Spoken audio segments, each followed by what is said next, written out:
with just one conference loss, hosting Ferris State, who is undefeated and number one in the nation on the season. But with a win today, SVSU would then move into a tie with Ferris and hold the tiebreaker. So, Bill, I think it's fair to say that we have a lot of intrigue going on in today's matchup. And for those who may be tuning in for the first time this season, because it's Saginaw Valley Ferris State, and that's the biggest D2 game in the country today, just a little context. The Cardinals have had one of the more roller coastery seasons that I can ever recall. So overall, they have 4 losses on the year, but only one of them in the conference. That took place last week at Davenport. So as JJ was saying, they control their own destiny. If they win today against Ferris State and then they win the season finale at Michigan Tech, they receive the automatic bid into the playoffs that they otherwise won't get. So there's a lot to play for, and it happens to be against, far and away, the best team in Division II in the country. This Ferris State team is a juggernaut. 10 straight years in the playoffs. They are currently riding a 23-game win streak. They are averaging 531 yards of offense per game. This is a prolific team coming into Saginaw Valley, and for whatever reason, as we've looked at the statistical matchups, the tail of the tape over the last couple of years, it almost hasn't mattered because this has been a one-possession game, and it defies the predictions. Last year over in Big Rapids, JJ, you and I still talk about it, and I'm sure the Cardinals players and coaching staff still does. It was a one-possession game that kind of came down to a controversial call and a missed field goal. That's how tight this has been. And these two teams have played together 50 consecutive years. And yes, Ferris State is the prohibitive favorite coming into today. And so the Cardinals, with everything to play for, have a tall task ahead of them. They definitely have a tall task ahead of them, but I was speaking with their broadcast crew, Rob Bentley and Sandy Golston, who have been calling the games at Ferris for a very long time, and they will tell you that 3 out of the last 4 years, the toughest game that Ferris State played all season was their game against SVSU. Part of that is because Ryan Brady, the SVSU head coach, was an assistant under Tony Annese for all those years, and he knows this system. Yeah. So he knows how to get his team prepared because, as you said, even with all the gaudy numbers you mentioned, the one that you didn't mention is perhaps the most gaudy to me, 293 yards rushing per game. Yeah, and in somewhat of a similar mirror situation for Saginaw Valley, the leading passer and rusher, Mason McKenzie. On the other side of the ball, for Ferris State, their leading passer is also their leading rusher in Wyatt Bauer. And we are going to see very quarterback-centric offenses today. Ferris State has a really solid defense. You don't get to win that many games in a row without knowing how to play defense. And the Cardinals come in fairly thin in the back half of their defense. We'll get into that as we get closer to game time. But that secondary is going to be young, very, very young. Like some of them may not have been able to drive here today. Young. Not quite that young. It feels that way. Yes, it does. So you talk about needing to step up at a really big moment. We'll have some of that necessary in the Cardinal secondary. Yes, SVSU definitely banged up on the defensive side of the football and will be without a few starters today, and we will get into that a little bit later on. But when we come back, we will hear from SVSU head coach Ryan Brady and get his thoughts on today's matchup with Ferris State. That's coming up. You are listening to Saginaw Valley State University football.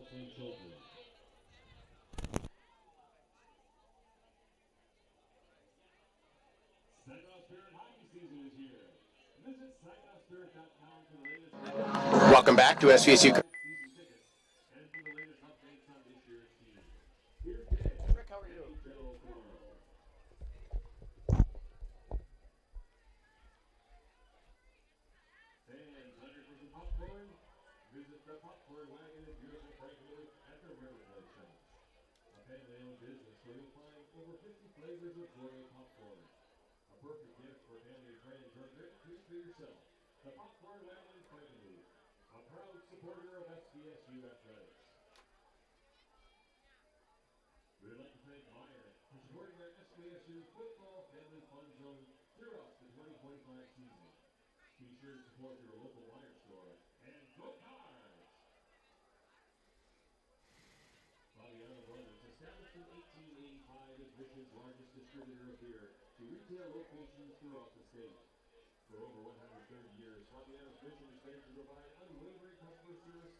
Welcome back to SVSU Cardinal football pregame coverage on WSGW 100.5 FM. I'm JJ Beam, joined by SVSU head football coach Ryan Brady. And Coach, last home game at Senior Day, a lot of emotions, but also beautiful blue skies, beautiful day for football, GLIAC title hanging in the balance. This is just a fun, exciting atmosphere. Yeah, it doesn't get any better than this, does it? So that's what I told the guys last night. I said, if I could, and I asked you on August 2nd, if we could be playing for a chance to be in first place the middle of November, what would you say? And they were yelling and screaming. They were like, yes. So, we're excited about the opportunity today. Big challenge, but one we're looking forward to. So start with this group of seniors and how special this opportunity is for them to be out here and have their final opportunity to play before the home crowd. Yeah, it's my first recruiting class, many of them, and so definitely holds near and dear to my heart. A lot of these guys have a great relationship with, and so, when I recruited them, I sold them on this dream of coming to Saginaw and playing for a championship, and so, today they have that opportunity, and so this is, it's just one moment in time, and we need to capture that moment today. And now let's look at this team and this matchup. First of all, going back to last week, tough loss on the road at Davenport. A lot of mistakes on the SVSU side of things that obviously contributed to that. What have you done during the week to try to help the team bounce back from that? Because obviously going up against the number one team in the country, this is a team you can't afford to make mistakes against. Yeah, obviously, we were disappointed, really struggled in terms of the execution, as you mentioned.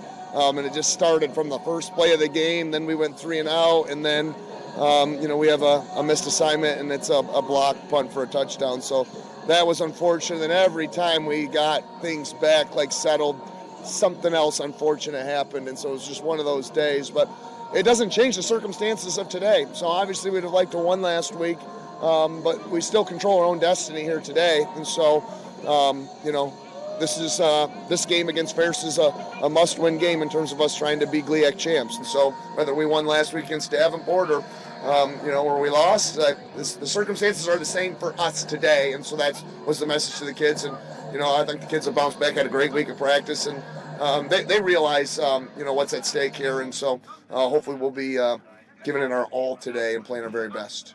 Ferris is a team that very explosive on offense, as we know. They average 293 yards per game on the ground. What do you do to try to control their run game, which obviously, as we all know, can be very explosive? Yeah, they're a juggernaut on offense.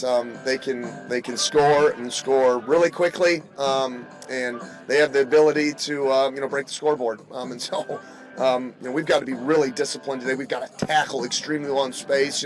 They average 300 yards because they spread the ball all over the field. They run in the perimeter, they run off tackle, they run inside, they run the quarterback, they run the slots, they run the running back. So they have a lot of guys touch the football, and they're an option-based offense, and so they just put you in a bind every which way. And so, they do a really nice job. And so we've got to really be physical, and we've got to be really disciplined in terms of our option assignments. And then moving to the other side of the ball, this is a team, your team has shown big play capability, has shown the ability to be explosive, but also you, and some of your wins this season, have been able to really establish the run, and I feel like that has paid off in the fourth quarter when you've been able to wear teams down. Yeah, we've got to be balanced today. Teams that typically have success against Ferris control the football, and so we need to be really balanced, running, Jamerson, McKenzie, Terrence Brown, B. Hill. We need to spread the ball around to our playmakers and get our playmakers the ball in space. And then we've got to get some explosive plays in the pass game. And so for us to help our defense, it'd be nice to control the ball today, keep the ball moving. But they have a very good front. And so there's going to be a fine line there between trying to create explosive plays and keep the chains moving. So, Coach Basham's got a good plan, and hopefully our kids can go execute it. This is obviously a situation, too, where you've been at SVSU for a while now, but you were part of the Ferris staff under Tony Annese for 7 years. You were the offensive coordinator. You were the defensive coordinator. How much does that working knowledge of them and then their working knowledge of you factor in from a gamesmanship standpoint? Oh, it's huge. I mean, obviously, we're one of the few teams that have played these guys really, really tough down to the wire 3 times in the last 4 years. And it's bittersweet because the 3 times that we took them to the wire, they won national championships. So, we're very well prepared. There's a lot of familiarity with both coaches.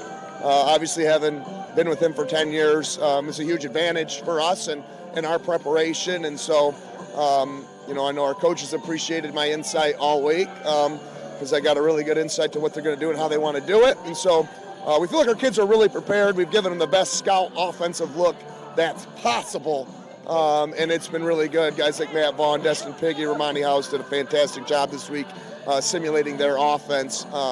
And so I'm excited to get this one started and see how this unfolds. We'll see how it does unfold today as SVSU hosts Ferris State with the GLIAC title on the line. Coach Brady, good luck. Yeah, thanks, JJ. That's SVSU head football coach Ryan Brady. I'm JJ Bain. Bill Hobson and I will be back with more in just a moment. You are listening to Saginaw Valley State University football.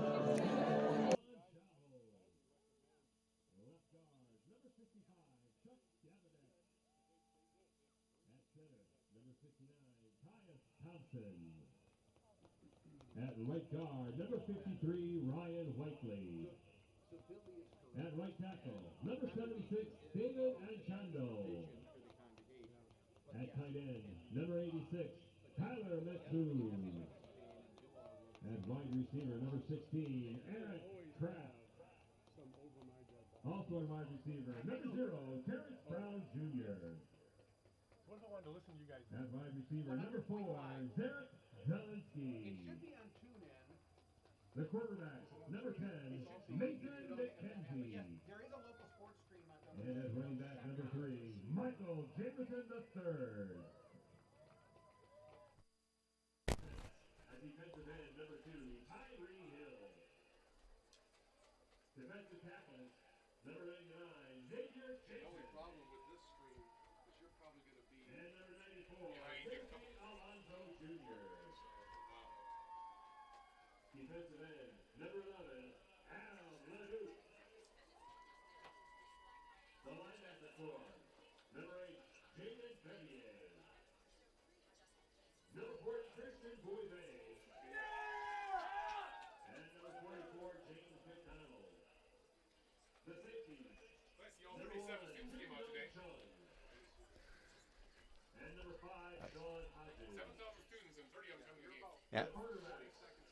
Number 12, David Collins Jr. And number 13. Yeah, how many are there? And he's still tailgating. He's not wrong. No.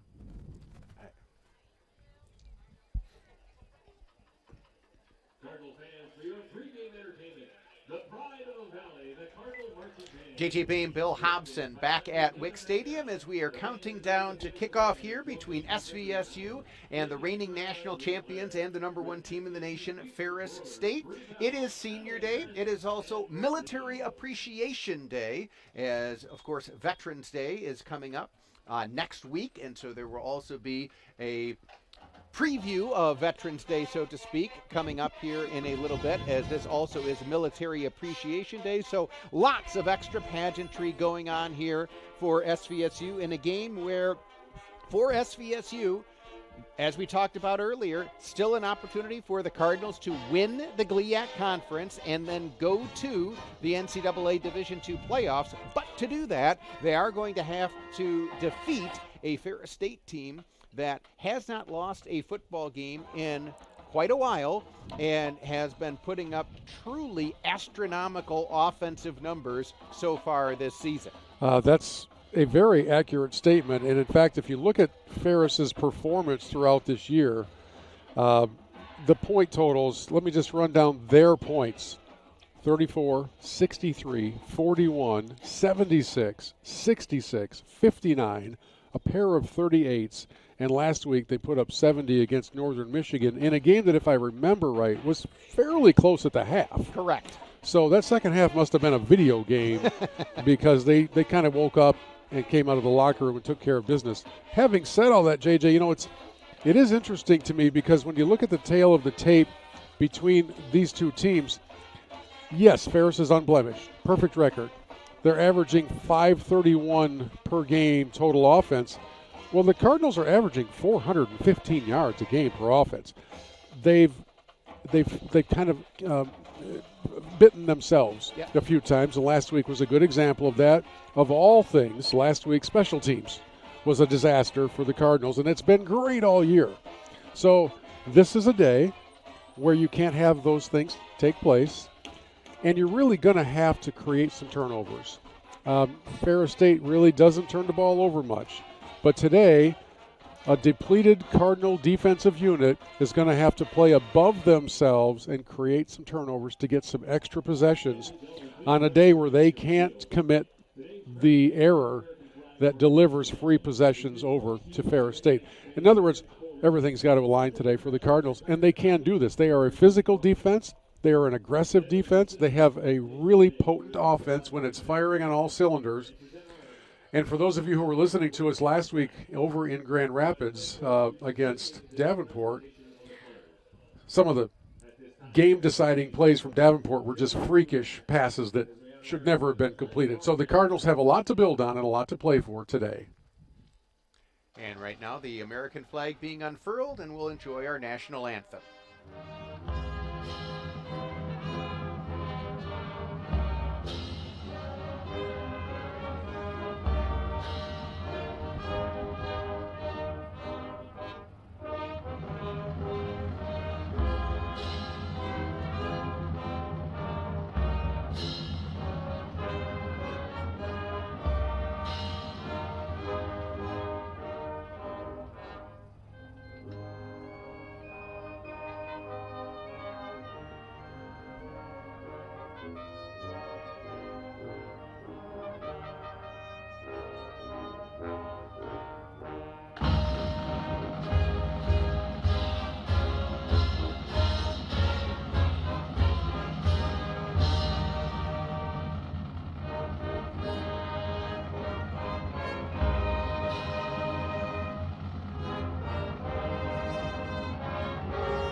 Fine rendition of the Star Spangled Banner performed by the SVSU Marching Band. And then now exiting the field, going from our left to right, is an American flag that is 20 yards long because it spanned from the 40 to the 40, and a good honor guard here today as well.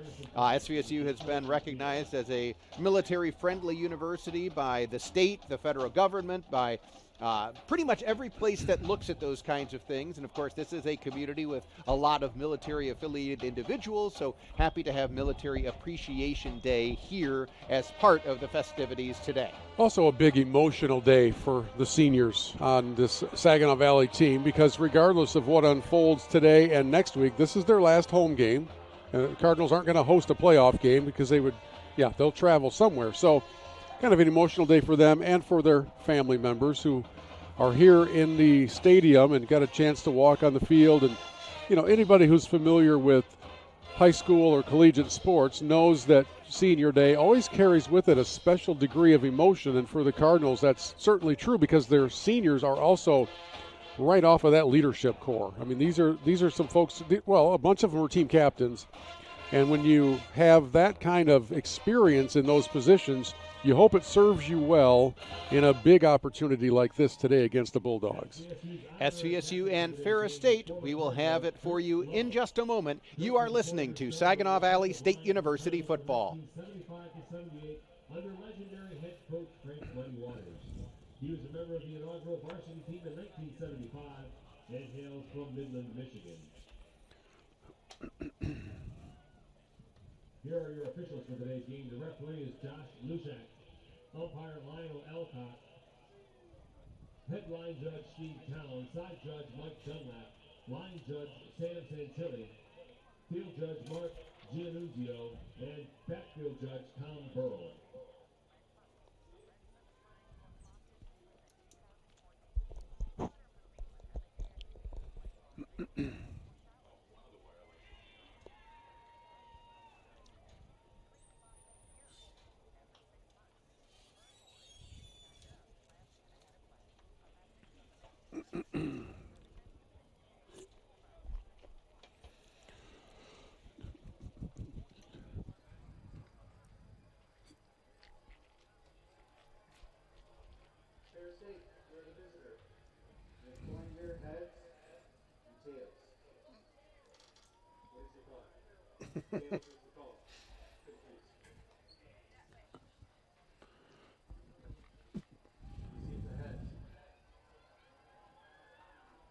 Saginaw Valley has won the toss. Further option in second half.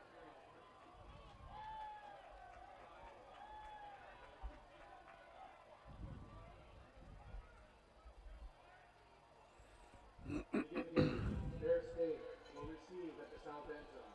Good luck, gentlemen.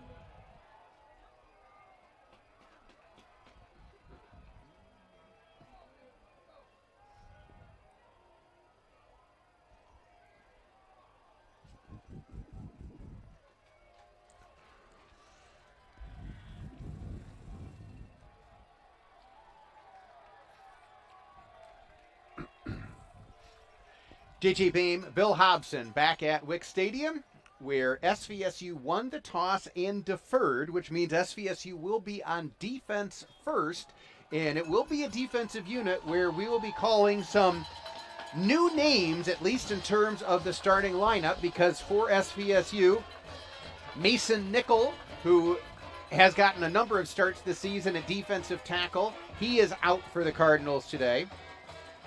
At linebacker, James McDonald, who's been a starter all season, had moved from outside linebacker to middle linebacker. He is out with an injury today. Jun Young Chung, who has started every game for SVSU this year at the strong safety position, he's out with an injury, unavailable for the Cardinals today. So Cardinals are down a starter at each level of the defense against a team that, again, has put up truly astronomical offensive numbers all season long. But I like the decision by Coach Brady here because he's putting a vote of confidence in that defense right off the get-go, saying, hey, we're going to give you a chance to go out there and play defense. We're going to defer so we get the ball in the second half the way that we normally would. There is practice speed and there is game speed. And for some of the Cardinal players who will be seeing action they weren't necessarily expecting, today is game speed against a team known for its exquisite speed. Yes. And so for a true freshman, for instance, playing at the safety position, get ready, son, because I have a feeling, I don't know, JJ, if Ferris State employs their own Connor Stallions, but I'm going to guess that they have received word of some injuries. I mean, this is common knowledge, right? And so when that happens, you start to devise a game plan to test out the players who haven't seen that many reps. That's really what this is about. It's an X's and O's chessboard strategy. And today, the Cardinal defense, with its young players coming into play here, are going to have to really have their act together against a great opponent. Here we go. SVSU going with the all-blue home uniforms today. It's a good look. Yeah, it is a good look. Blue jerseys, blue pants, white numbers with red trim, the red Cardinal emblem on the helmets for the Cardinals. Ferris State going with all-white road uniforms today. black numbers with red trim, and then red helmets with the yellow bulldog emblem for the Ferris State Bulldogs. The Cardinals will fly from left to right and have the wind at their back here in the opening quarter. Tegan Lenderich has it teed up at the 35-yard line for SVSU. He gets a very good foot to this one. It does go into and then through the back of the end zone, and it will come out to the 25-yard line. And so this SVSU defense comes out early, and we do quickly see Trace Corlew, the true freshman out of Gladwin, getting the start at one of the safety positions. And then for SVSU, Nathan Kabambe, who is normally a safety, he is going to be playing at the linebacker level for the Cardinals today. So a lot of switches for the Cardinals as Ferris State lines up 3 receivers wide to the left on first down. And a reminder for Ferris that their quarterback is also their leading rusher, just like is the case for the Cardinal offense. And that's Wyatt Bauer, a redshirt freshman out of Corunna. And he goes option to the near side here. Cardinals string it out. Nice shoulder dip move. And that allows the man who received the pitch, Tariq Brett, a junior out of Jonesboro, Georgia, to pick up a few yards. Showed some quickness getting around the edge on that little option pitch. As Ferris State comes out with tempo to start the game off. By the way, they are operating directly into a very strong breeze, so we'll see if that has an impact when the ball goes in the air. Bauer hands off between the tackles here, and Cardinals are ready for it as a good job by Christian Beauvais and Adam Leduc able to combine on the tackle along with Bevier. Good recognition on the RPO that time as Bauer decides to put it in the gut of his running back, and the Cardinals were waiting there to make a good stop. Now 3rd and 5. Big test early for this Cardinal defense. Bauer drops back to pass. Cardinals get some pressure. He's forced out of the pocket. Yep. He's going to take off and run, and he will have the first down. So that's a situation where you get pressure around the edge, but it left a running lane, and there you get to see Wyatt Bauer easily scramble and pick up the first down. Yeah, it left not only a lane, it left like the entire left third of the field unoccupied as the play was drifting over to the right as you're looking at it from the offense. And much like we would expect Mason McKenzie to take advantage of that sort of opportunity, Bauer did just that and easily jogged to a first down.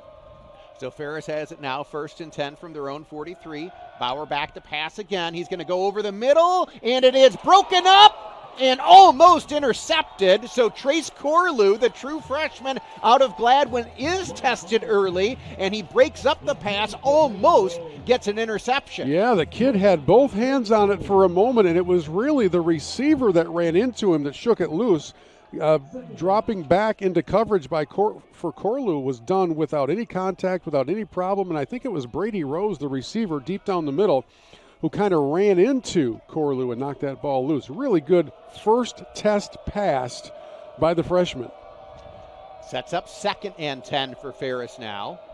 They'll go with an empty set, 4 receivers to the right. They're going to go with a quick screen. Cardinals read it, can't make the initial tackle, and then this is going to go for a first down. And this is what Ferris State does so well. If you miss your first chance at a tackle, they are very good blocking downfield, and there you see Brady Rose make the catch and pick up the first down. Yeah, Nathan Kabambe had a really open shot to bring that play down for a loss and frankly just whiffed. And when that happened, again, there was lots of room to roam. So the Cardinals have got to make sure that they are securing the tackle. They don't have to go for style points. Just get that white jersey on the ground. 1st and 10 for Ferris again. Bauer keeps it himself, running between the tackles, and is tripped up, but then does sprawl forward for a gain of about 8 yards. Good job by the Ferris offensive line to create just a crease, and then Bauer, who is their leading rusher, has his first designed run of the day and picks up about 8 yards. And now Carson Gulker, who was the starting quarterback for Ferris last year when the season began, he is now in the game also and lined up at running back. They fake it to him. Bauer drops back to pass, has all kinds of time, fires it deep downfield, and it's intercepted! Trace Corlew makes the interception down at the 3-yard line. Wow. Well, you couldn't ask for a much better start for the true freshman, who gets a chance to get on the field, knocks down a pass earlier in the possession, and this time a ball that really gets caught up in the breeze as it was just heaved down there by Bauer. It's, by the way, the exact kind of pass last week that the Cardinals allowed to be completed like 4 times for 35-plus yards. Today, the freshman steps up and grabs it and stops the Bulldog drive, with the Cardinals now taking over at their own 3-yard line. Huge stop on the opening possession for SVSU. They are backed up to their own 3-yard line, but the Cardinals will take over there. McKenzie at the controls for SVSU. SVSU now moving the tight end. They're going to go with like an I formation look here. Hand off to Jamerson, running between the tackles. He's got a nice lane off left guard, and he pushes it out to the 9-yard line for a gain of 6. That play took a while to get started on purpose because the Cardinals were hoping to pick up a free 5 yards from an offside call. So they had hard claps by Mason. They had motion going on, and it's right up the middle. A little bit of room to breathe. Also makes it 2nd and 4. McKenzie throws it to the near side, and it's caught. Tyler McCoon. Then it comes out. They are going to say it is a catch, so that will be a first down. That's a huge first down when you begin under the shadow of your own goalpost. A really good catch by McCoon, by the way. That ball was behind him. It's just really good dexterity by the big fella to grab hold of that one. I am wondering if there might be a challenge to that being a completed catch, but apparently not. Cardinals 1st down and 10, and the play is underway.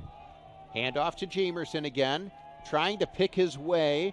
They are going to give him forward progress out to the 20-yard line, so that'll be a gain of about 1.5 yards for SVSU.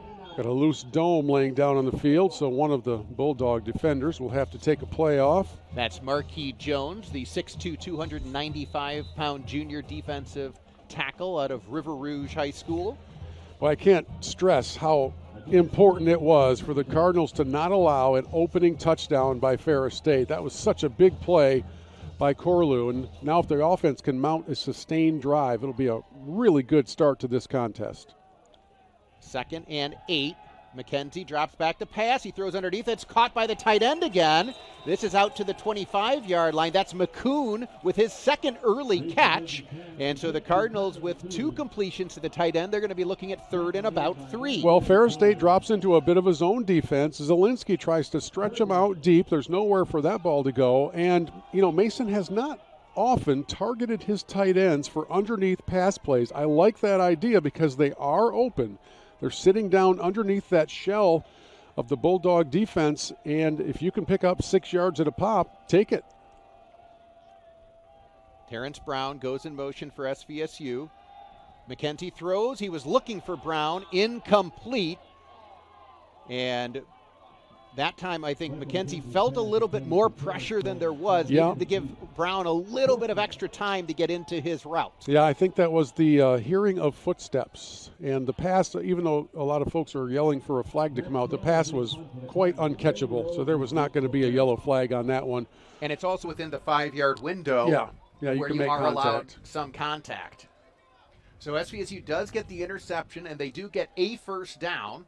And now they will bring out the punt unit. Lenderink just does get it away. There's your flag. And fair catch called for at the 35, but Lenderink is up and clapping because contact was made by Ferris State, and it's 4th and 3, so it doesn't matter whether this is the 5-yard penalty or not. Jeremiah Housey is going to get called for running into the kicker, and so SVSU is going to get to retain possession, which gets a big cheer from the home crowd. 9:41 to play first quarter, no score. Cardinals will get a fresh set of downs when we return. You are listening to Saginaw Valley State University football. I actually thought it might be a 15-yarder. I think he may have also earned an Oscar award, so I'm not sure how hard the hit was. But all right, just a 30 here, Matt. They almost blocked that thing. Wow, that was close.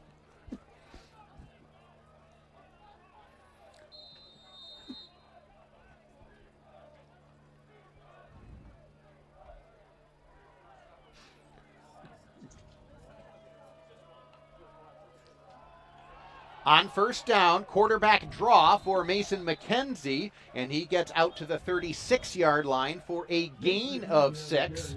And so an early penalty against Ferris State on running into the punter gives SVSU a fresh set of downs. Cardinals are to the line quickly on 2nd and 4. Now they will look to the sidelines for the play call. Looking back at that punt, Teagan either was nearly decapitated or was acting quite well. Either way, it worked out for the Cardinals to get that penalty and keep the drive alive. 2nd and 4. McKenzie threw that one off the back foot, was a little bit behind Terrence Brown, his intended receiver. So that's going to bring up 3rd and 4. And while we did just see Mason run for a gain of 6, this is going to be a game where I think Mason McKenzie is going to have to win it with his arm for SVSU. Yeah, and on that particular play, the defensive tackle, Dejon Gilbert, 6'3", 310 from Orlando, basically threw the Cardinal offensive lineman back into Mason. He didn't have a whole lot of time to compose himself and deliver an accurate ball. That is one large human being coming up the middle.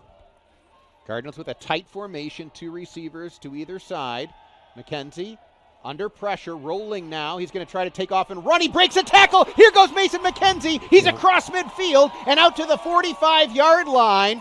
So that time they get pressure. McKenzie beats it to the outside, breaks a tackle, and makes a huge gain for the Cardinals. You know, it's interesting. On the first set of downs for the Cardinals, before the roughing the kicker penalty, Mason was very hesitant to use his legs even when the opportunity presented itself. On that play, I didn't think he had a lot of room to run, but he was able to break one tackle, and then as we know, as we've seen all season and all through his career, when he decides to hit the accelerator, that sports car is going to get moving. 8:20 to play first quarter, no score here. Cardinals now have it in Ferris territory at the Bulldog 43. McKenzie hands to Jamerson, running to the left side, finds a little bit of a cutback lane, stays on his feet. Here goes Michael Jamerson, inside the 30, inside the 20, all the way down to the 15-yard line. Great blocking by the offensive line, and then Michael Jamerson ran through one arm tackle, and the senior out of Davison playing here on senior day has put the Cardinals in the red zone. Yeah, that run was as much patience as it was power. He waited for a little crease to develop, and I didn't think he was going to end up going anywhere, and just exploded on the left side. And here McKenzie keeps it himself. He's going to be dropped for a loss. They faked the end around that time, and McKenzie is tackled by Lambert, senior defensive lineman out of San Antonio, Texas. This Ferris defense is literally from all over the country. I was going to say, they don't have a pure Michigan sticker in that locker room, do they? Because these kids are from everywhere. That was a really good job of pursuit, because the pursuit came from the opposite side of the play. Loss of 1, 2nd and 11. Here swing pass to Terrence Brown, and he cannot haul it in. That was an incomplete pass. There was a block over there from Tyler McCoon where if Terrence Brown had been able to get to it, he might have been able to turn the corner. Instead, you're going to be looking at 3rd and 11. Very uncharacteristic drop by Terrence, and obviously this offense will need him to be hitting on all cylinders today. They bring in Braden Hill. They bring in J.T. Weber for this 3rd and long play. So Cardinals bringing in some extra slot receivers. They're going to go 5 wide on 3rd and 11. This is quarterback draw formation more often than not. McKenzie does drop back to pass. Under the pocket, he throws incomplete. Had 2 receivers kind of in the area, but could not hit either of them. And so SVSU will have to settle for an early field goal try. Yeah, he was really pressured and had Tim Allen, not the Tim Allen, draped all over his legs. Mason really not able to set up his foundation for that throw. So the first chance at points today will come through the field goal unit with the breeze. With the wind at their back, Tegan Lenderick, who was the GLIAC Special Teams Player of the Week following the Cardinals' win on the road at Grand Valley. This will be a 35-yard attempt. Good snap, good hold. Kick has plenty of distance, and it is good. So SVSU takes the early lead 3-0 over Ferris. 6:51 to play first quarter. You are listening to Saginaw Valley State University football.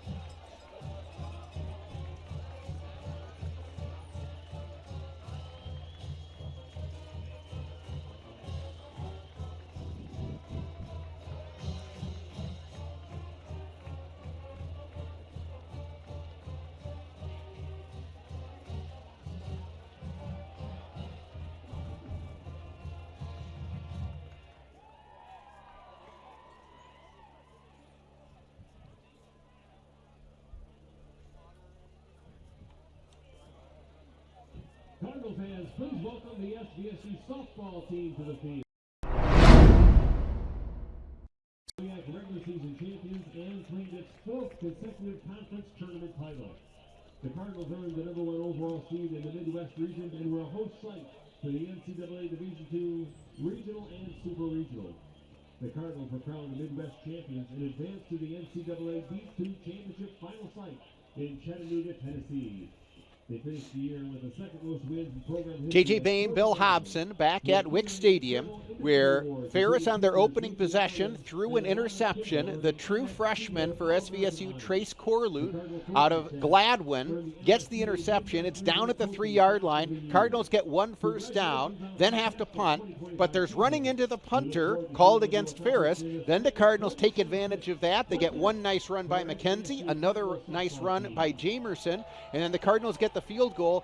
Bill, I don't know if Ferris State has trailed this season. I was actually going to ask if you knew that information, because we don't have it anywhere in our pregame prep notes. Given the point totals that they've put up, maybe 3-0 was about it. But this is a dream start for the Cardinals. Probably a nicer dream if they punch it in the end zone. But they get the defensive stop. They keep a drive alive. They capitalize and get points. You can never go wrong when you're moving the scoreboard in your favor. And this one will go into the end zone and be brought out for a touchback again. Because as you said, well, there were 3 weeks in a row where the aggregate score for Ferris was 200 and something to 0. Yes, it was a video game. It's just absolutely crazy. They found the cheat code, and were unstoppable. And granted, they played a few of those weeks were against opponents that were not very strong. But being in a position of trailing is not something this team is accustomed to. And now the Bulldogs will take over at their own 25-yard line. Bauer will keep it himself. He throws it, and it is incomplete. Very good recognition by SVSU defensively. DJ Volt stays in tight coverage down the sidelines. That play was designed to isolate the receiver right in front of the Ferris State sidelines on a go route and kind of sneak the quarterback, Bauer, in behind his protection and let him unleash one down the sidelines. The Cardinals didn't give him time to do it, and I don't think his intended receiver ever knew the ball was even coming that way as the Cardinals force an incompletion. 2nd and 10. Bauer back to pass again, throws down the middle, Same and thing. it's intercepted again! DJ Volt on the return. He's inside the 20. He's still on his feet, all the way down to the 15-yard line. The Cardinals with their 2nd interception of the game. Wow. JJ, all the J's. We talked in pregame about how the onus of the defensive strength today is going to be on a depleted secondary. And in 2 Bulldog possessions, that secondary has come up with 2 interceptions. That ball was thrown directly into the gullet of DJ Volz. He didn't really have to make a spectacular play for it. There is some penalty after the play, so they're going to back things up. I couldn't tell. I think it was unsportsmanlike. So instead of being able to take over on the 14, I never saw the flag come out. They are backing things up all the way to the 35-yard line. So this could have been an illegal block. I didn't catch the signal either. But it was after the interception, yes. So possession stays with the Cardinals. It remains 1st and 10, and while you would rather have it already in the red zone, the important thing is the Cardinals keep the ball in really good field position. I never did see a yellow marker on the field, but here it is, 1st and 10 now, 35-yard line, 2 Bulldog possessions, 2 Cardinal interceptions. And they do take over at the Ferris State 35. McKenzie rolling. Now he's going to take off and run. He picks up a few yards. You can tell Ferris State is going to have a spy on Mason McKenzie more often than not, but that's also a situation where McKenzie looked at his receivers to the left. Neither of them were open, so he decides to take what he can and pick up 3 yards. And I would assume both teams have a spy on the opposing quarterback because these are kind of mirror quarterbacks in their style. They both are proficient passers and both are proficient runners. Although so far in the first quarter, Wyatt Bauer is throwing the ball to the Cardinals more than he is his own teammates. McKenzie is under pressure. He's going to be brought down for a sack. Great job coming around the edge by Tim Allen. junior defensive lineman out of Coopersville, Michigan. He beat his man and got to the quarterback. He basically just speed rushed around the outside, dipped that inside shoulder, and had an unabated pathway to Mason. And the best case scenario is that that ends up in a sack and not a strip sack, because Mason never saw him coming. Now 3rd and long. 3rd and about 15 for the Cardinals. McKenzie rolling out. They're trying to set up the screen to Jamerson. And did he hold on to the catch? He did. He took a shot. And Ferris State sniffed that one out very well. And Michael Jamerson went up to make the catch. That left his middle exposed. And he took quite a shot out near the 48-yard line. And I will be kind and not announce the name of his teammate that completely whiffed on that block. But when you miss an assignment at this level against an opponent this good, oftentimes the result is what we're seeing right now, and that is your teammate still on the turf. That play is designed, it relies entirely on that key block being thrown to set up the screen, and when it is whiffed on, somebody's going to get hurt or you're going to throw an interception. And in this case, unfortunately, Jamerson is still down on the turf. They did rule it incomplete, so it does put the ball at the 40-yard line.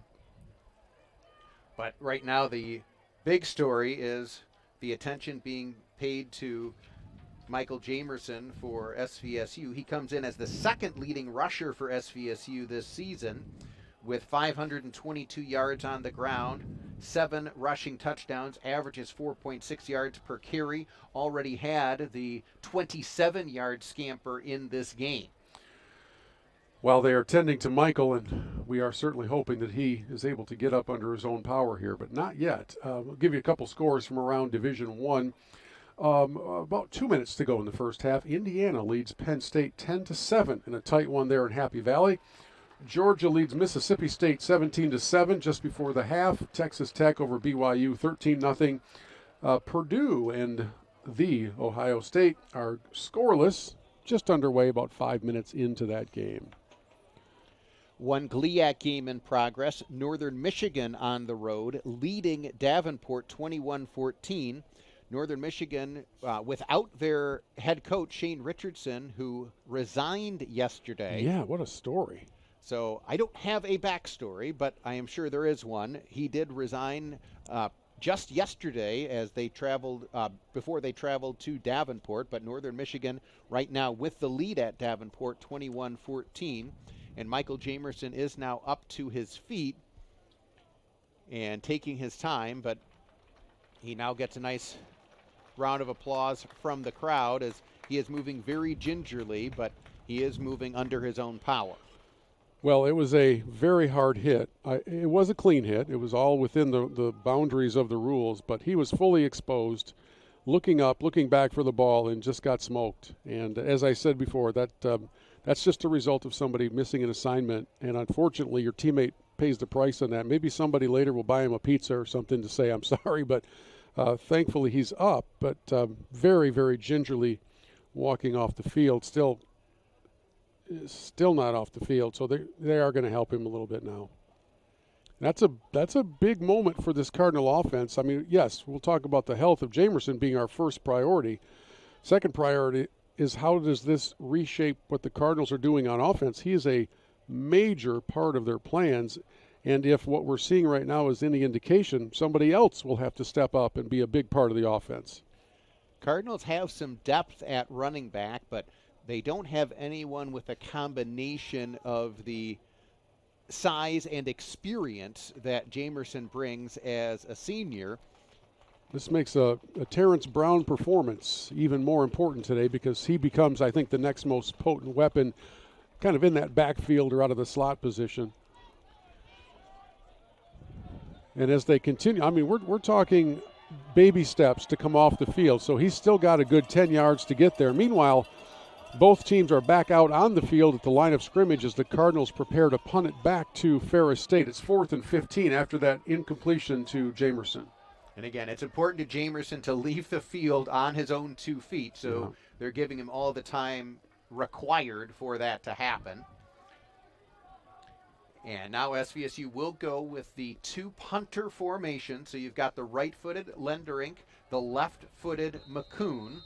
Each of them back there, one of them will receive it and try to pin Ferris State inside their own 10-yard line. They'll go with the left-footed McCoon. He goes with a rugby-style punt to the far side, bounces inside the 20, and then goes out of bounds, I think near the 12, where we will see where they spot it. It is at the 12. And so Ferris State will take over there, trailing 3-0. SVSU in the lead, 5:06 to play first quarter. You are listening to Saginaw Valley State University football. That looked like ribs. He can't breathe, can't move.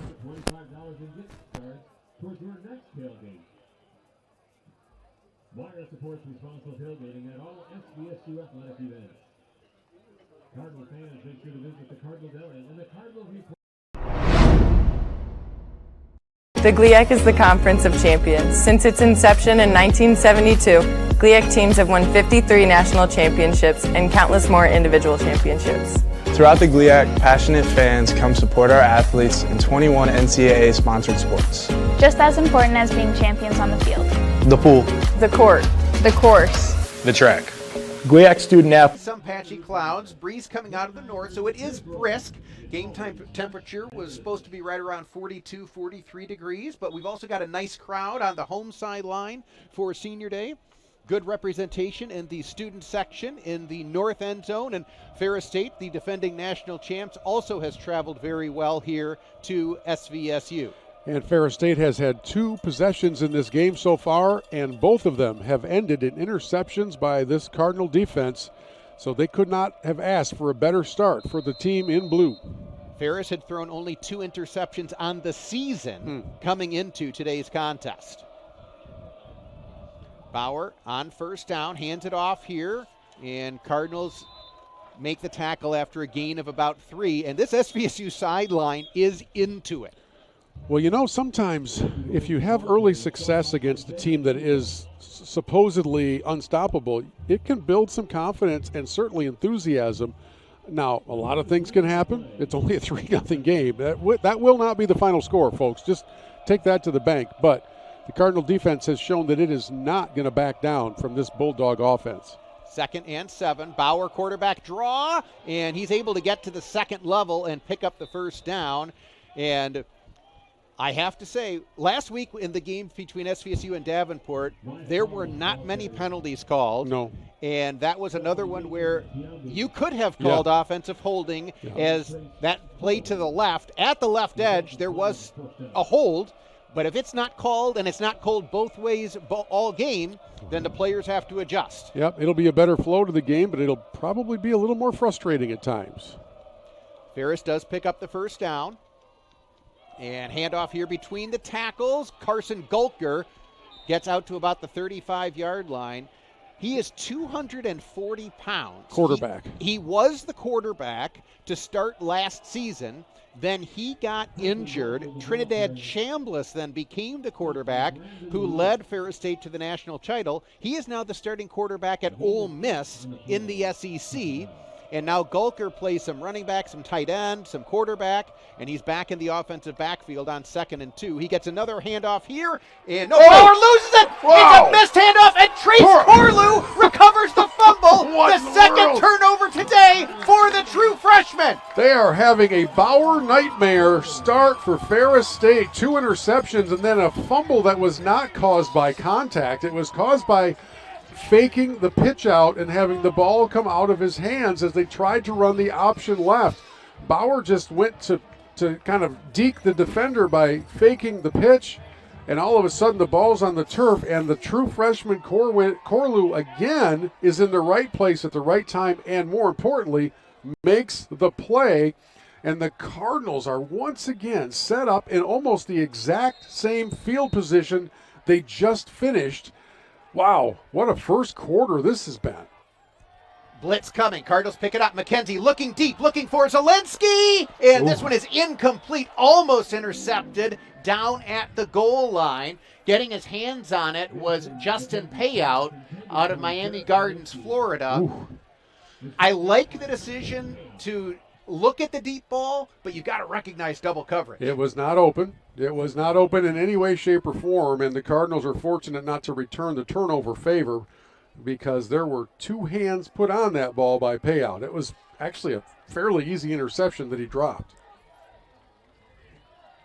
Cardinals now 2nd and 10. Hand off to Bills, running to the left side, runs into his own man, tries to spin forward, maybe got a yard on the play. I think Austin Bills has been waiting for an opportunity like this. Now, certainly you don't want to see your teammate injured, and Michael Jamerson continues to be in the blue tent. But Austin has shown some explosiveness in the limited amount of carries he's gotten this year. Cardinals counting on him to show that again today. It's 3rd and 8, or 3rd and 9, and this opportunity to take advantage of another created turnover could hinge on this play. Not sure if they would try a field goal of this distance from here or not. Cardinals pick up the pressure. McKenzie looking to the near side, and that one sailed well out of bounds. He was looking for Zielinski again, but Lambert got some pressure on him. And now with the wind at his back, we did see Lentering hit one from 53 against I don't know if it's a distance issue. I think it's a field position confidence issue, and the Cardinals are going to bring the punt team back out again. I'm guessing that's kind of an in-between call right there because we know the leg is there. So Cardinals will elect to punt it away again. SVSU leading 3-0. McCoon, the left-footed punter, goes with that rugby punt again, and it's going to be into the end zone. SVSU had Destin Piggy down there, but he could not find the football. Well, he got a little greedy. He was looking at it. He was standing at the 2 as that ball hit at the 6, and he thought, I'm going to give it to pin him super deep. 2:22 to play first quarter. SVSU leading Ferris State 3-0. Cardinals with 2 interceptions and a forced fumble that they recovered. You would like to be ahead more than 3-0 after all of that, yes, and having been set up in really good field position. So, yeah, they've probably, this sounds kind of weird, JJ, on a day when you're playing against such a strong offensive team, they've probably gotten the fewest points out of it that they possibly could to this point. So there's opportunity to cash in even more. Total yards so far in this game, 61 total yards for Ferris State. They average 531 per game. So kudos to the Cardinal defense for this strong start to the game. They're going to have to do it again because it's only a 3-point margin. Ferris will have it at the 20-yard line, and it will be interesting to see how this Ferret offense and their redshirt freshman quarterback Wyatt Bauer recover, because they have put up a lot of points and a lot of rushing yards all season long. Also makes me wonder at some point if Wyatt Bauer takes a seat and Mr. Chase Carter would come into the game. Well, he is going to come into the game. Well, it's hard to argue with Coach Anise. They've had a disastrous start on offense. So let's see what Carter brings to this occasion. He's a 6-foot, 200-pound sophomore out of Orlando, Florida. He has seen some game action for Ferris this season, and he's going to lead them on this possession as the Bulldogs take over at their own 20-yard line. He is their second leading rusher. And he keeps it here, brought down from the backside by Christian Beauvais after a gain of about 4. So Carter on the season has played in 7 games. He's got 39 carries for 390 yards. I can do that math. That's 10 yards a carry. Pretty good. On the passing side, he's 23 of 35 and averages about 44 yards a game through the air. So it's sort of a slowed down version of Bauer, but they're hoping, of course, on the Ferris sidelines that he's the non-turnover version. Carter from the shotgun, hands it to Rose. He's forced wide, does find a little bit of a lane. Where did he step out of bounds along the near sideline? Looks like he'll be at about the 27. Little jet sweep, comes all the way around from the right side to take the handoff and race to the left. And now it sets up a 3rd and 2 or 3 for Ferris State. They'll mark it at the 28, so 3rd and 2 coming up. Cardinals did a good job of really forcing that wide, but Rose found just enough room along the near sideline to tip to forward to make this 3rd and short. Carter keeps it himself, running between the tackles, and boy, on second effort, I think he got there. Now the ball is out.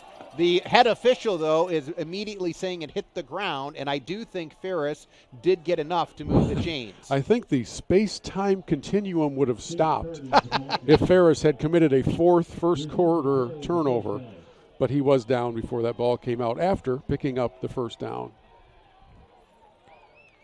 So the ball resting out across the 30 near the 31-yard line. Did you have defensive battle on your bingo card for today's first quarter? No, and in fact, I would have lost a sizable sum if you would have told me that only 3 points would be scored in the first quarter. You and me both, brother. Which it appears that is what it will be unless Ferris scores on this play. Handoff to Rose. Now he pitches it to the far side, and the Cardinals do a good job of stringing it out. That's going to be a gain of about 5, but when you hand it off and then the person who receives the handoff pitches it, that's just not a play you see very often. That's a play out of the Lions playbook. It is. They would give it to Gibbs, and he would pitch it to St. Brown, and that's kind of that look to the play. That's how we end the first quarter, and what a first quarter it was. SVSU forces 3 turnovers. They get a field goal, and they hold the lead over the number 1 team in the nation, Ferris State, 3-0. You are listening to Saginaw Valley State University football.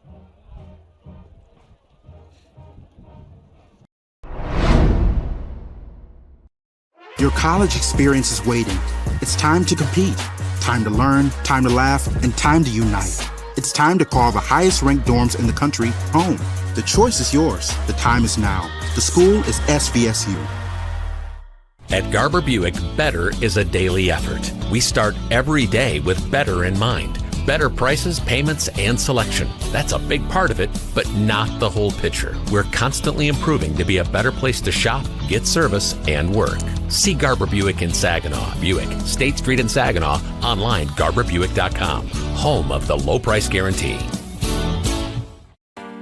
Jets has been making the best Detroit-style pizza on the planet for over 40 years. Because we've always been committed to quality, like hand-pressed dough, fresh mozzarella, and sauce made from Mama Jet's secret family recipe. All baked to perfection for the thickest golden crunch. So go ahead, build your own Detroit. Where SVSU leads 3-0 as we start the second quarter.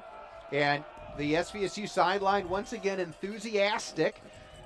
Ferris has gone to Chase Carter at quarterback after Wyatt Bauer, who'd been their starter all season, has thrown 2 interceptions and lost a fumble. And Carter definitely a threat as an option quarterback, and that's what we've seen so far on this possession for Ferris State. The old adage of ball security is job security kind of reached up and bit Wyatt Bauer. So here Carter gets away from one tackle. Now he throws it deep. He's got Gulker open. He makes one man miss. Here goes Gulker inside the 20, inside the 10. He dives forward and gets in. Touchdown Ferris State. So SVSU had one missed tackle in the backfield, and that allowed that play to go for a big, big gain. Well, and it was kind of an option play for the quarterback. As Carter rolls out to his left, he could have kept it and run the ball. The only receiver downfield at all was Carson Gulker, who is interestingly still listed as a quarterback in their roster, but he is getting more action at receiver. By the time the Cardinal defense realized, he's not running the ball, he's going to throw it, they were beaten, and that play went for a big score. And just like that, in a game that the Cardinals have completely dominated, they now trail. 64-yard completion from Carter to Gulker. Ferris State now on top 7-3, 14:49 to play second quarter. You are listening to Saginaw Valley State University football. Man, they've played too well to have that happen. And it's time to play football. Wild Wings find the football. Our contestant will watch the video board and guess which helmet the football is hiding underneath for a chance at a gift certificate from Buffalo Wild Wings.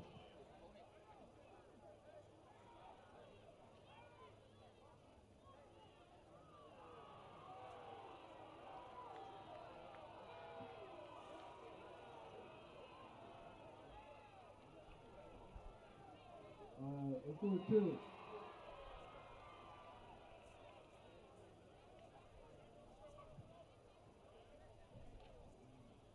remember to print your post-game cravings at Buffalo Wild Wings, the official post-game headquarters of the JJ Bain, Bill Hobson back at Wick Stadium, where this explosive Ferris offense bottled up for the first quarter, but then on the first play of the second quarter, Chase Carter finds Carson Gulker for a 64-yard touchdown, and just like that, Ferris State has taken the lead. Something tells me Chase Carter might be in the lineup for a good portion of this game, having delivered the first positive signs of progress for Ferris State. And for the Cardinals now, this is really their first offensive possession that's kind of in a normal rhythm. They're going to receive a kick, take over, and most likely set up in their own territory.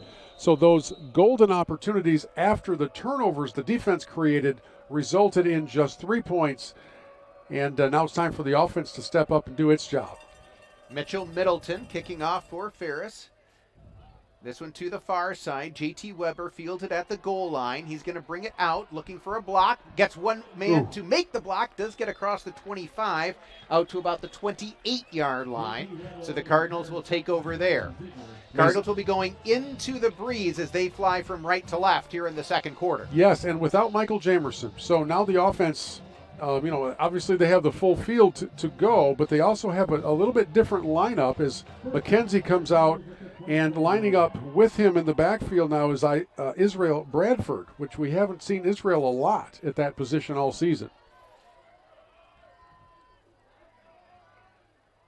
3 receivers split wide to the left on first down. McKenzie throws it, caught by Kraft, and he's upended out at about the 33-yard line. But Eric Kraft, one of the seniors here on Senior Day, one of the team captains, able to make a nice secure catch for a gain of about 5 on first down. I'll fill in a little bit of the stat sheet for Israel Bradford, since I'm guessing we will call his name a little. He's 5'10", 180, out of Cincinnati, Mount Healthy High School.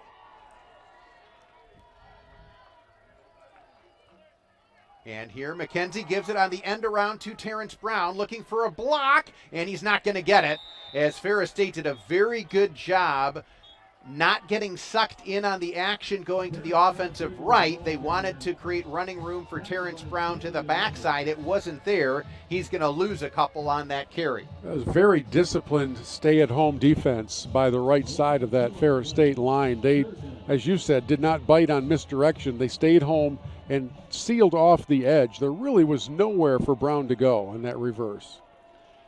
Sean Shahu, the left tackle, was out there to block for him, but there were 2 white jerseys. Obviously, Shahu can only block one of them. 3rd and 7. McKenzie under pressure. He's going to be brought down for a sack back at the 20-yard line, as Ferris State has done a good job getting pressure on Mason McKenzie here in the first half. Yeah, and they're doing it without blitzing. That's just front 4 pressure, and so the Cardinal offensive line, they've got to step up a bit. You called Shahu's name on the prior play. Anchondo got beat on that play, and Mason really had nowhere to go and no time to even engage with his other skill, which is running. Lendering gets away a nice high knuckling kick. Brady Rose calls for a fair catch and makes it at the 42-yard line. So Ferris will take over there. It is a good punt into the breeze by Lenderink there. We've got a good cheering section, by the way, from the Lenderink family right in front of us here in the press box. They've got the family Lenderink Tree Farm logoed apparel going today. So apparently, JJ, I know where you're going to get a tree if you need a tree. Yep. I have long debated whether or not it's time to go to the natural tree for Christmas. I have an artificial tree. As a child, we always had the natural tree, and I do miss the smell. Picking up the pine needles after Christmas, I don't miss quite as much. Well, since we're on the subject of Christmas tree traditions, I'm allergic to real trees. Are you really? I will lose my voice within a couple of days, so some in my family consider that a blessing. But we do have to go with the artificial route. Yeah, just go completely hoarse. I don't know why, but. Well, you're learning a lot about us, folks, and we're about to learn something about this SVSU defense, because they've made some big plays here. They have forced 3 turnovers in the first half, and they gave up 1 big play. This is one of those possessions where you would love to see the defense prevent any further damage from this Ferris State offense, and hopefully the SVSU offense can find the rhythm that it had on its early field goal drive. Interestingly, Chase Carter comes in, the sophomore from Orlando, Florida, and seems to have settled down, at least in the possession he's been in, settled down this offense after 3 turnovers in the first quarter. Carter throwing down the middle here, and it is incomplete.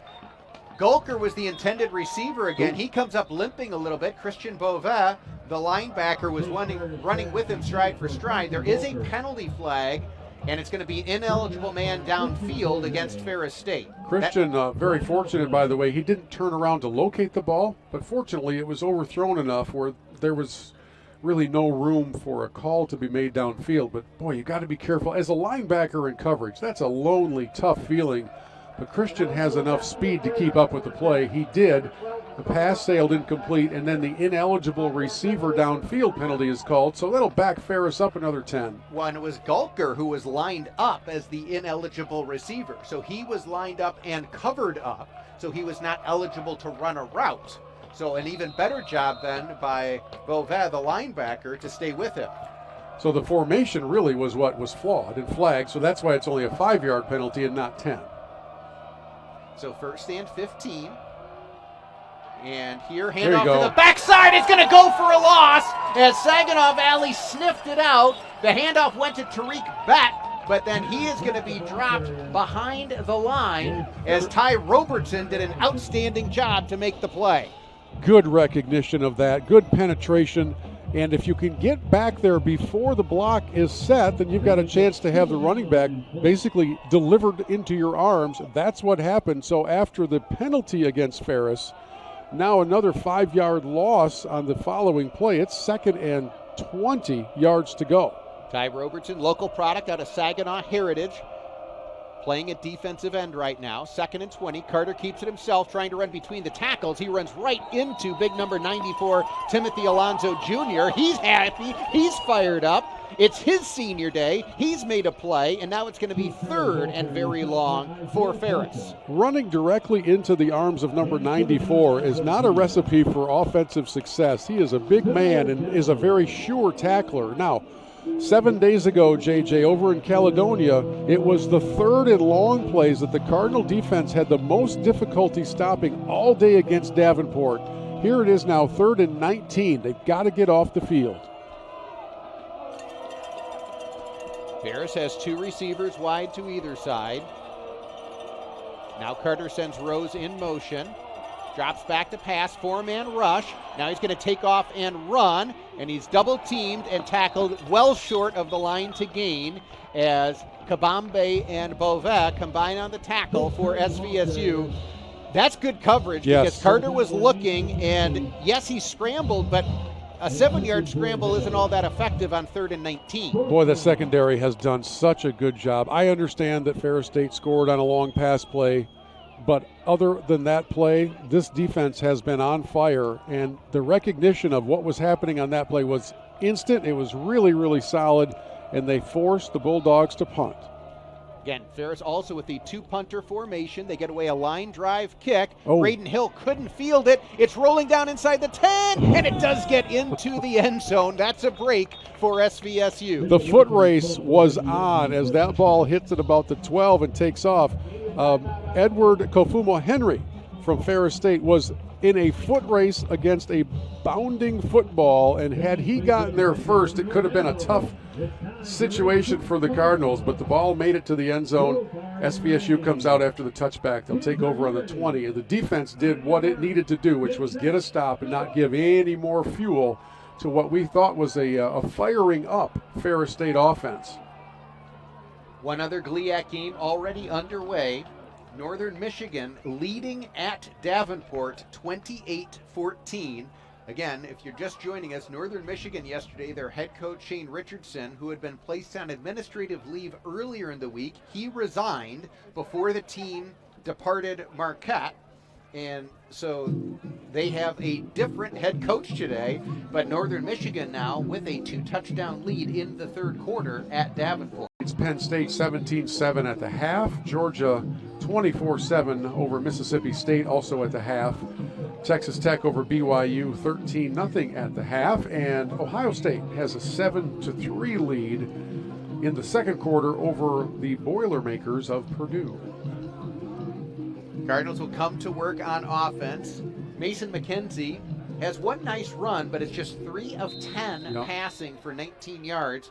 Cardinals are going to have to make some plays in the passing game if they hope to knock off Ferris State today. They got to protect Mason. He's had no time to throw. Here he goes, quarterback draw, finds a lane. He's across the 25, out across the 30, and this will be enough for an SVSU first down. See, the difficulty is when you are trying to throw the ball, if the defense doesn't have to bring any added pressure other than their 4-down linemen, then that means there's extra coverage where you're trying to throw it. So the Cardinal offensive line's got to protect Mason. Here McKenzie is throwing down the near sideline, and this is well out of bounds, which is a bit of a break because Zarek Zelensky stopped his route at about the 45-yard line, and that pass sailed 10 yards past him. That seemed to be disconnected on a number of levels, that particular play, both on the route, the pass choice, the pass protection. Not many things went well with that play, other than it fell harmlessly to the ground. We'll give him that. That's good.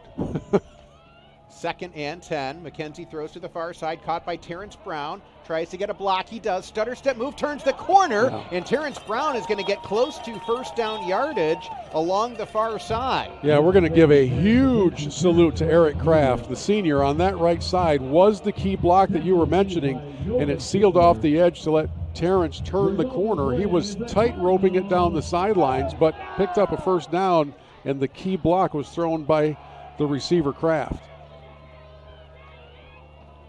And here they're going to give it to Kraft on the end around. He dips his shoulder, he turns the corner, he's across the 45, he's out near midfield before he is finally brought down. And Brown returned the favor. That play was made successful around the left side because Terrence stepped in and sealed off the edge. Also a big block in there from Zelensky, and that's how you have success around the edges. It's because one of your teammates has sealed off the corner and you can run north and south instead of just east and west. So SVSU now into Ferris territory at the Bulldog 47. SVSU trailing 7-3. Handoff to Bradford, and he takes a huge hit. Tried to make a jump cut, and he jumped right into the linebacker, Isaiah Byers, the senior out of Elk Grove, California. You could hear a collective gasp from the crowd. That was a solid form tackle, and you're right, he basically leapt into that hit. You don't want to leave your feet, especially when somebody's there to catch you with that kind of force.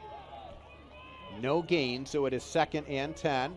They're going to go on the swing pass to Terrence Brown again. He's got some room. Gets down to about the 42-yard line for a gain of 5.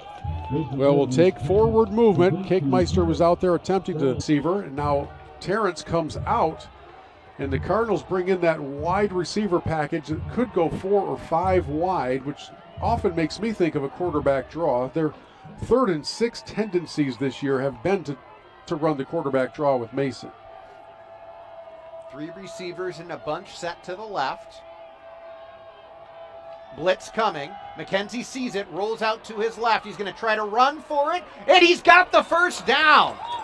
Yeah, great recognition of the blitz coming up. They brought a linebacker in on the left side of the defense, and Mason did not hesitate because he had no time to hesitate. It was run for your life, and as he broke containment around the left side, it was a final leap forward that allowed him to move the chains.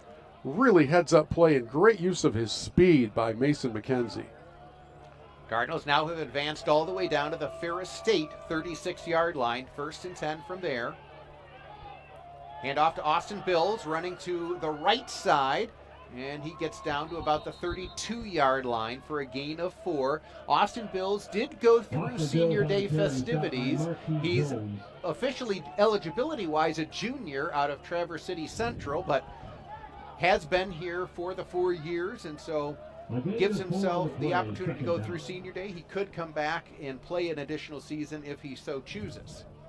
He's fun to watch play, that's for sure. And if you're joining us a little bit late, he's in the game because Michael Jamerson, the starting running back, took a very hard hit and is still very gingerly walking along the sidelines. It doesn't look like he'll return to action today. McKenzie, play action, double clutches, it's tipped and incomplete. Ferris State did a good job recognizing that one as Justin Payout got in there, got a hand on it. If McKenzie put some air under that one, it's an easy touchdown for Braden Hill. Yeah, he went laser on that pass, and it was almost picked off by Payout.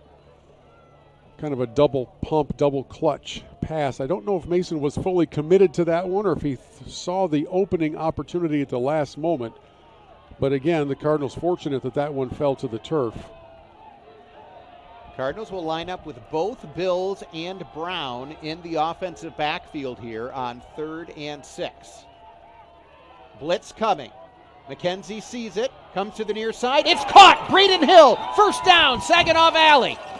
And that's how you pick up a blitz. That's how you buy your quarterback an extra beat or two and allow a route to develop that came all the way across the field. That one took some time, and Mason, up until this point in the game, has not had that time. He got the protection he needed and really delivered an excellent throw to the sideline. Cardinals have it now 1st and 10 from the Ferris State 20. McKenzie. Quarterback draw, but he's going to be brought down for a loss. Once again, making the play, Tim Allen, the defensive lineman for Ferris. He has had a very good first half. He's everywhere, and he's shaking free from his blocks with great regularity. That's got to be addressed because you can't have one player dominating an entire side of the field, but that's what Allen has done so far as we dip inside of 6 minutes to go in this first half.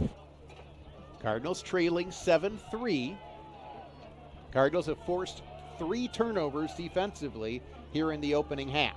Cornell Beard is checked in at running back. Blitz coming. McKenzie rolling out. He's going to fire it. He's got a man wide open. It's caught. Terrence Brown. Touchdown Saginaw Valley. The Cardinals retake the lead. What recognition by Mason McKenzie, who was running to his left and was able to look up in the corner of the end zone and see Terrence pretty much all alone. I'm not sure how he gets away from the defense and nobody notices, but he almost could have fair caught that pass. Great job by McKenzie, and the Cardinals put together a very impressive drive that started way back on their own 20.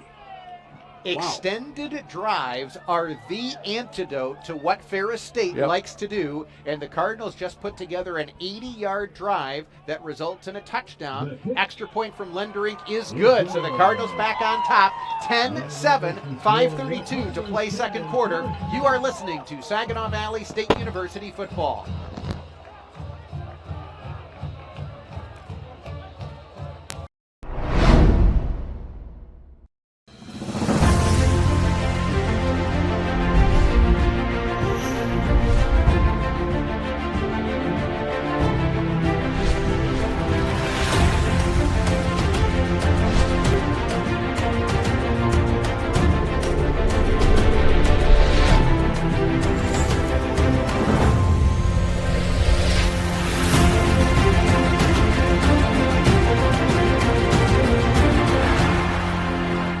Better payments, better service. You will do better at Garber Chrysler Dodge Jeep Ram, Bay Road in Saginaw. Getting a better payment on your new Chrysler Dodge Jeep or Ram truck is a big part of how you'll do better, but it's not the whole picture. Garber is constantly improving to be a better place to shop, get service, and work, because being better is a daily effort. The relentless pursuit of better. That's Garber Chrysler Dodge Jeep Ram, Bay Road in Saginaw. Online, garbercdjr.com. You step up to life's challenges. J.J. Bain, Bill Hobson back at Wick Stadium, where Mason McKenzie finds Terrence Brown for a 23-yard touchdown, and SVSU is back in front 10-7 with 5:32 to play in the second quarter. Lenderink goes with a pooch kick to the near side, and Ferris State will return it out near the 30-yard line, as fielding it was Michael Bush. But SVSU did a very good job that time of not giving Ferris State an opportunity with their explosive returners to make a big play. And I don't want to jump ahead of ourselves in a 3-point game or suggest in any way that Ferris State's rattled or panicking, but they are not accustomed to trailing. They have not trailed this year, maybe at all, the ball. Wyatt Bauer back in at quarterback for Ferris. He drops back to pass on first down. Now he's going to try to take off and run. He's hit, does get back across the line of scrimmage, and now a late penalty flag comes in as Xavier Chasen did a great job to bring him down. And if this is a late hit, I disagree with the call. There's no late hit there. They've got to pick that up. After a little conversation, it would be nice if sanity prevailed, but it will not. I disagree with this call. The quarterback was running, and yes, Jaden Bevier hit him as he was going to the ground, but at that point, he's not defenseless. No, he is a ball carrier. He's a runner. He's not entitled to slide or dip. That's a bad call. There's no other way to draw that up except it's 15 free yards now, and a good defensive play gets wiped out. Bauer back to pass. He's going to throw on the screen to Gulker. Cardinals are there. Gulker does do a decent job to tiptoe down the sidelines to make about a 4-yard gain out of it. Jaden Bevier did bring him down. But you just see Carson Gulker, he's 6'2", 240, and gives them all different kinds of options. Again, he was their starting quarterback when last season began. Now they use him as a running back, a tight end, and he's got their one touchdown today as he caught it for a 64-yard touchdown. Here, handoff up the middle to Brady Rose. Gets a good push from his offensive line. And where are they going to spot this one? Looks like he's going to be just a little bit short of the first down. And by the way, how about Ferris State going back to Bauer? I mean, after what we have seen from his first quarter, with 3 turnovers in the first quarter and how effective Carter was, they come back to number 2. And he keeps it himself. He's hit by Bovet on second effort. I don't know if he got it or not. No, they've marked him a good yard short. Although I would expect Ferris State to stay on the field with the offense. I'm just fascinated by the quarterback kind of a revolving door that we've seen here in the first half. I really didn't think we would see Wyatt back on the field. So SVSU is changing personnel. Bovet, who made the tackle, lost his helmet. So he's got to check out for a play. And Ferris is going to go for it on 4th and 1 from the SVSU 44-yard line. Bauer, now we've got a whistle. SVSU had called timeout. Now the one thing this does allow SVSU to do is get Bovet back into the lineup. I don't know, because a play wasn't run. Oh, you're right. So I'm not sure that it matters that you burn a timeout. Maybe the timeout is what buys it for you.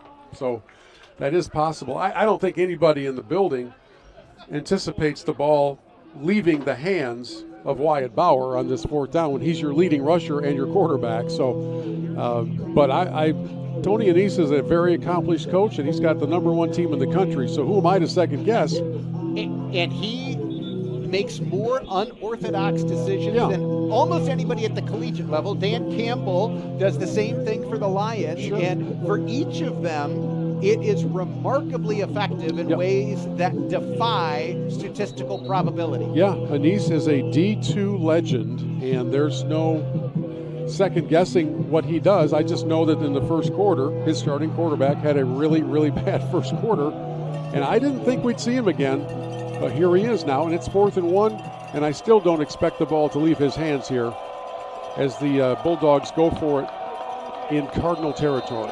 SVSU leading 10-7. Ferris going for it on 4th and 1.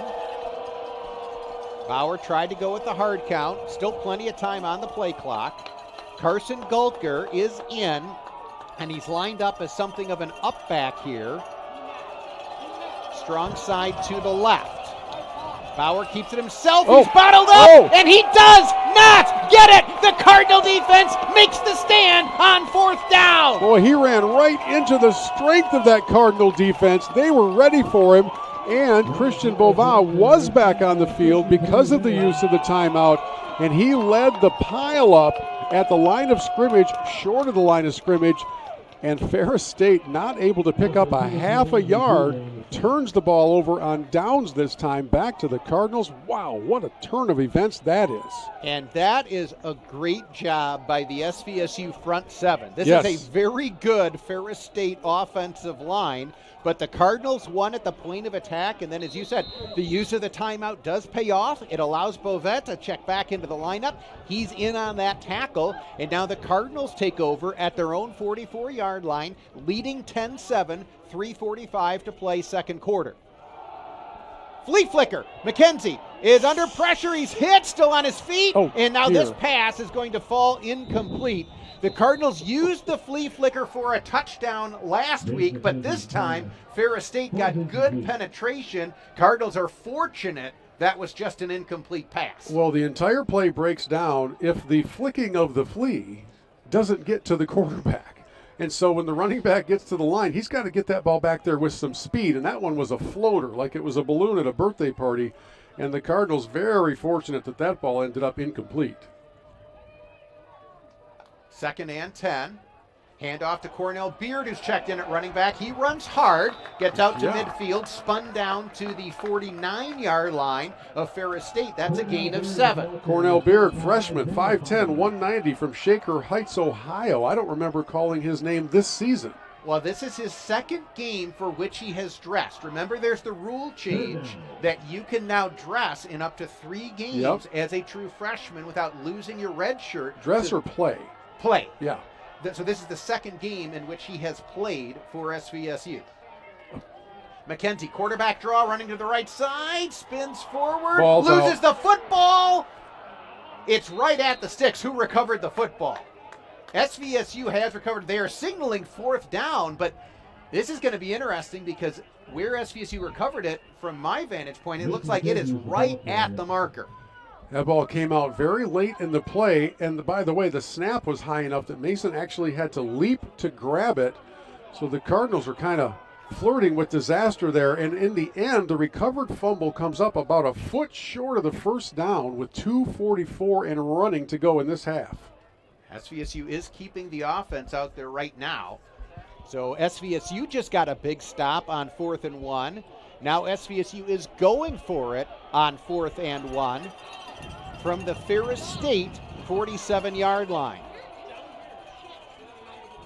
Cardinals have extra tight ends in, and now Ryan Brady's going to take a timeout. 2:19 left in the first half. Remember, you also get the 2-minute timeout in college football now, so the Cardinals will talk it over, because if the Cardinals maintain possession here, they aren't going to need a lot of additional timeouts. Having one is probably enough. Yeah, better to be very safe, very careful, because giving the ball back here on this part of the field would also be a problem. And this is valuable territory in a game that right now is probably the score, when it's posted around the country, the halftime score will certainly catch some attention. And the Cardinals have a couple of things to make sure they do in the final 2:19 of the half. Number one, keep possession. Don't do anything that would allow Ferris State to get the ball back. Remember, to start the second half, SVSU will receive. has the ball. They won the toss and deferred. They have a chance here to go back-to-back with possessions and potential scores. I know I'm getting ahead of myself, but there's a lot riding on this play right now of 4th and about 8 inches, it looks like. Cardinals now go with tight ends to either side of the formation. Now they bring an extra tight end in, Mason McKenzie. They go with the extra goodness. Blocker, and it's a tight end who takes the snap, Michael Renzi, and he picks up the first down. They get it with deception. Every skill player on offense looks to the sidelines and waves their arms as if they're looking for a play call. And while the defense kind of relents for a moment, the ball is snapped to somebody else in a wildcat look. First down, 2-minute timeout. Great play call by SVSU. They convert on 4th and less than a yard. Cardinals will have it, leading 10-7. 2 minutes to play first half. When we return, you are listening to Saginaw Valley State University football. StoreMaster Exteriors is your one-stop shop for top-notch windows, roofing, siding, gutters, decks, and installation. StoreMaster will transform your home into the house you've been dreaming of. Their team of installers are fully licensed and insured employees, not subcontractors. StoreMaster delivers exceptional workmanship and unparalleled customer satisfaction. StoreMaster consultants will help you make the right decision for protecting your home and maximizing your value. Financing options are available. Call today for your free estimate. You step up to life's challenges. Covenant Healthcare helps you stay one step ahead. As the most preferred health system placements, advanced expertise for complex trauma injuries, and a personalized approach to sports medicine. With the largest orthopedic team, we're with you every step of the way. And the Cardinals with an opportunity now to try to add to that before halftime, as they will have it 1st and 10 from the Ferris 43. McKenzie drops back to pass, has lots of time. Now rolling to his left, he's going to try to take off and run. He's got some room and is finally out of bounds across the 40. Looks like they will mark him out of bounds at the 39.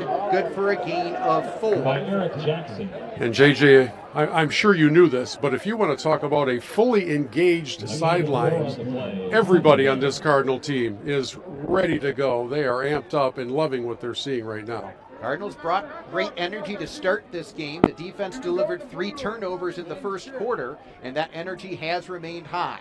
2nd and 6. McKenzie is tripped.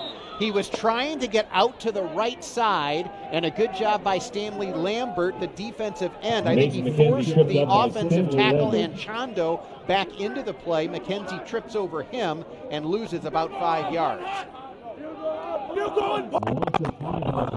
Clock continues to run, 1.5 minutes and rolling. 3rd and 11 for the Cardinals now.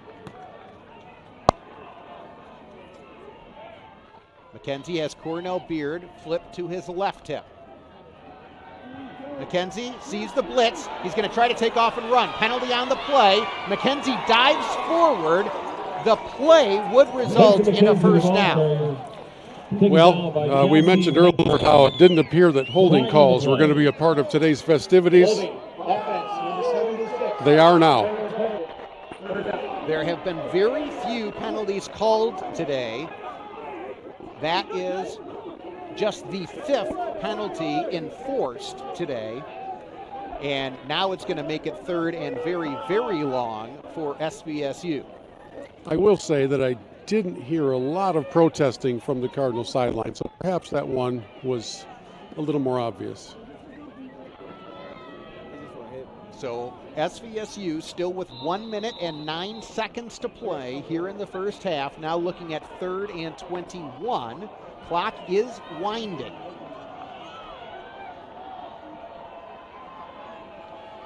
McKenzie takes the snap, throws to the far side. It's caught by Braden Hill, makes one man miss, and then he gets down to about the 42-yard line, and Ferris State quickly calls timeout to stop the clock with 49 seconds to play in the half.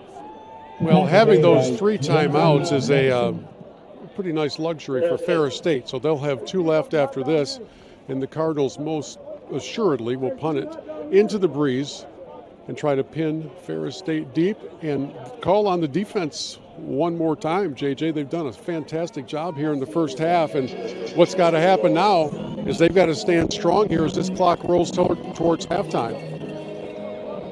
So SVSU, that 4th down conversion, even though it doesn't result in points, it allowed SVSU to wind more clock, and now if the Cardinals can pin Ferris deep and keep them from any further scoring here in the first half, Cardinals would head to the locker room with the lead. There's a lot of conversation taking place right now with the punt unit. I would be very, very surprised if anything took place other than a punt. But there was a lot of conversation just now as the unit comes out to put the ball back in play. Well, they are going with the 2-punter formation, McCoon and Taylor. They give it to McCoon, the left-footed punter, and he goes with a rugby kick to the near side. It's bouncing. It's down inside the 5, and the Cardinals are going to let this one roll down at the 2-yard line. Austin Bills able to down it, and the Cardinals execute that one to perfection. could not have asked for that to come out any better than it did. So the defense and the special teams doing its job. And by the way, down here on the sidelines, JJ, I just briefly talked to Michael Jamerson, and he said it's his hip, and he's hurting. Young man's hurting. So with the ball now at their own 2-yard line, we'll see what Ferris State elects to do. Bauer is back in at quarterback. He's got Brady Rose in there, off his left hip, and 2 receivers wide to either side. And now we get a late whistle. Over the snap. 35 timeout. Well, SVSU takes timeout. I'm not sure what motivated that decision. All I can think of is that there must have been some alignment concerns with what they were seeing. It didn't look like Ferris had any crafted offensive formation there, but better to be safe than sorry, and it's unlikely the Cardinals. SVSU leading 10-7, and a situation where with Ferris starting at their own 2-yard line, will be interesting to see whether or not Tony Anise elects to try to make something happen. Well, especially given his quarterback's first quarter, right? It's not as if Bowers is coming into this moment with a ton of confidence. Wyatt Bauer in the first quarter threw 2 interceptions and lost a fumble. Then again, they're also too deep on the field to take a knee. So he is in the shotgun, and he'll keep it himself, runs between the tackles, loses the football! It's down on the ground! Saginaw Valley has recovered! Saginaw Valley gets their 4th turnover of the first half! Recovering the fumble was Brandon Lewis. You have got to be kidding me. They didn't do anything fancy, and Bauer still could not hold on to that ball. And this sideline, I don't know, it's on fire right now down here, JJ. I've never seen them like this all season, and why wouldn't it be? They are doing some crazy things on defense right now. Wow. They went with a quarterback draw, and as you said, nothing fancy, but then Bauer, once he got to the second level, took a hit, lost the fumble, and Brandon Lewis was able to scoop it up. Cardinals take over at the Ferris State 15-yard line, still 31 seconds left in the half. No timeouts. McKenzie back to pass on first down, backpedals, rolling to his left, rolling, now he's going to take off and run. Here goes Mason McKenzie along the sideline. He leaps, he's in the end zone. Touchdown Saginaw Valley. Holy cow. Listen to this crowd.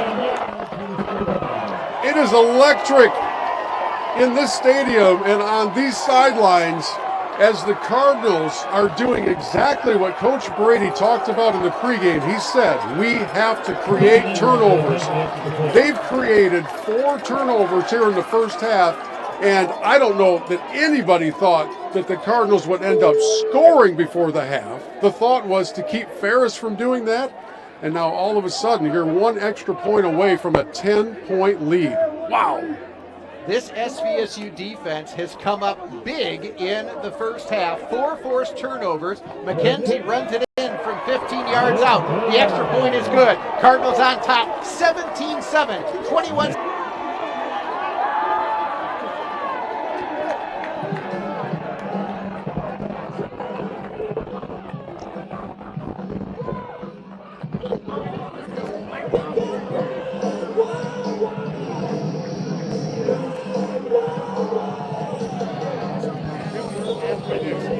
Halfway there.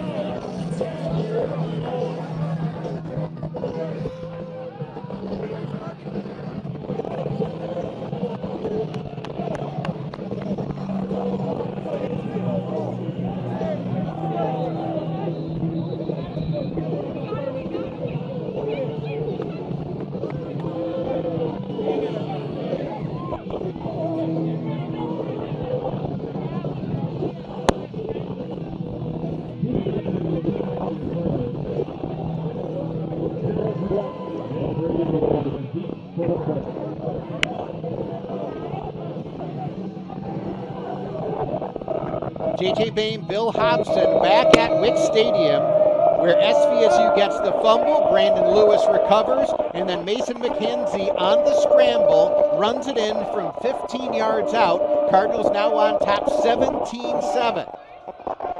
Tegan Lendry gets a very good foot to this one, and it does go into the end zone. Into the breeze. That's an important kickoff. Yeah, very much so. And I got to tell you, JJ, I will be surprised if Ferris does anything but take a knee. Maybe I'll be wrong if they do. And for Ferris State, let's see who's out there at quarterback. Looks like they will have Bauer at quarterback. As you said, Bill, they're just going to take a knee. And SVSU is going to head into the locker room with the lead against the #1 team in the nation and the defending national champions of Ferris State. SVSU is on top 17-7, and Bill Hobson is joined by SVSU head coach Ryan Brady. An electric sidelines as your team heads into the locker room. You said pregame show, we got to create some turnovers. You weren't kidding. Yeah, that's been a big factor in this game early on. So, we've got a long way to go here, but that was a solid start. As you head into this locker room, then what is the message to the team? We just got to stay even keel and level-headed. There's 2 quarters to go. I'm sure they'll make adjustments and settle back in, and I'm sure this will be right down to the end, and so it's going to be a nail-biter.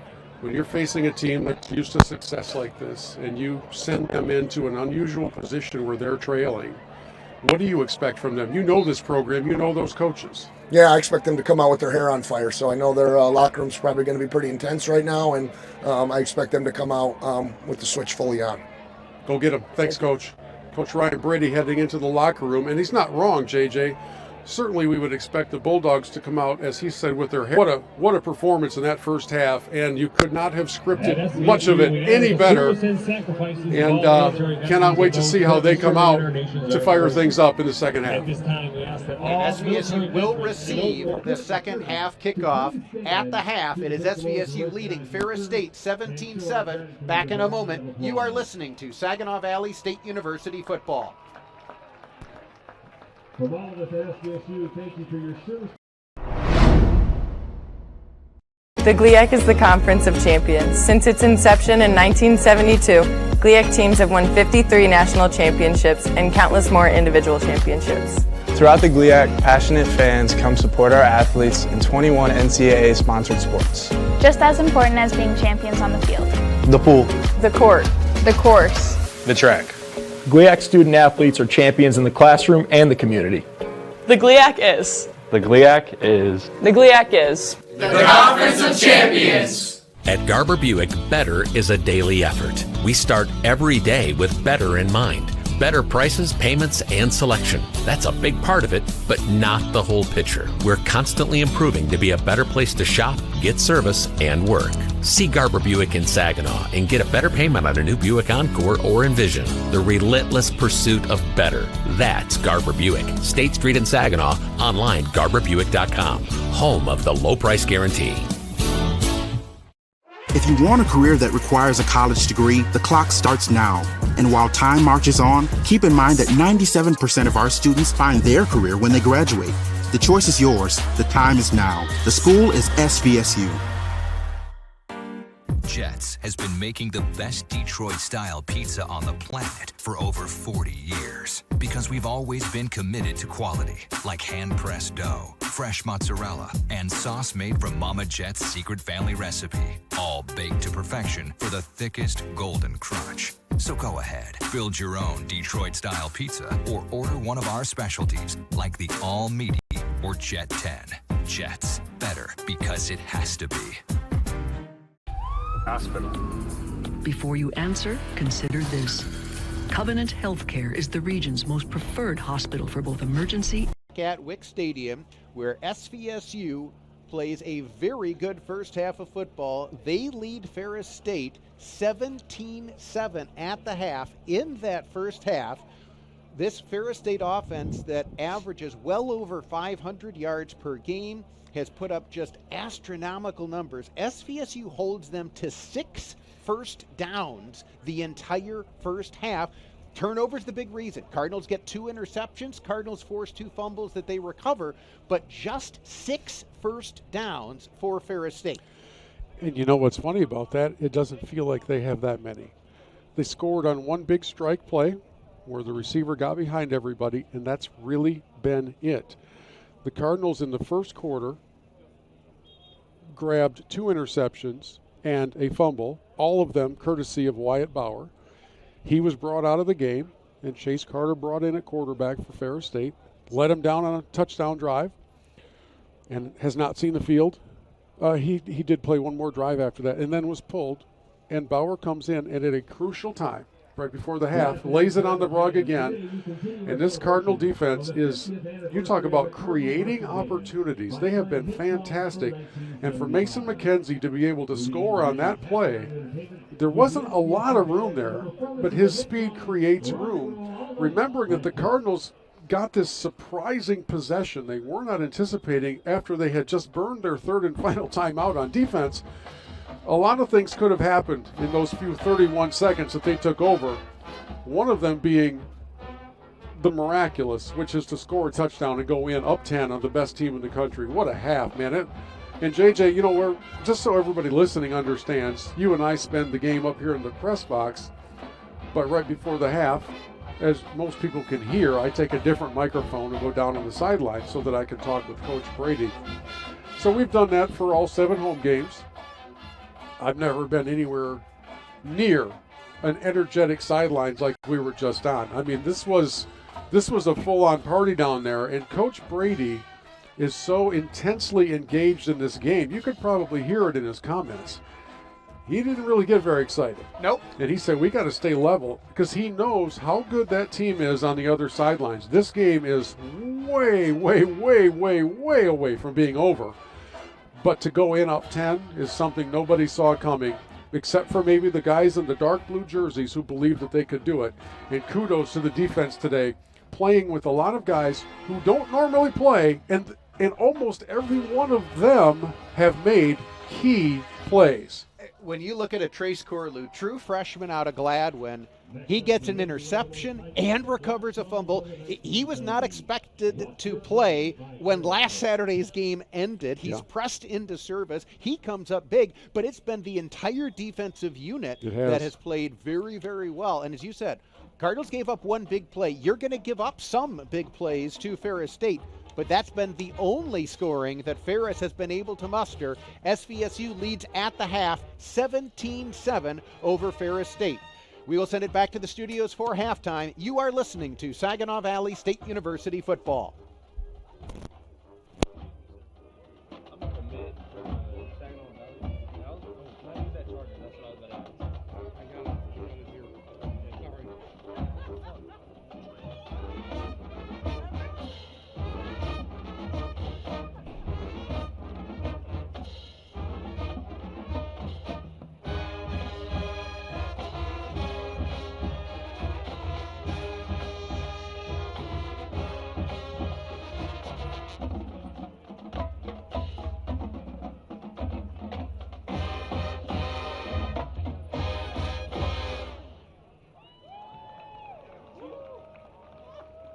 Up next is Lowrider by War, a 1975 hit known for its iconic bass line, tight horns, and blend of funk, rock, and Latin style.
We continue with Kashmir by Led Zeppelin, the powerful 1975 rock classic, known for its driving rhythm and orchestral intensity.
We close our show with Born to Run by Bruce Springsteen, a 1975 rock anthem that captures the energy and spirit of the era.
The Cardinal Marching Band.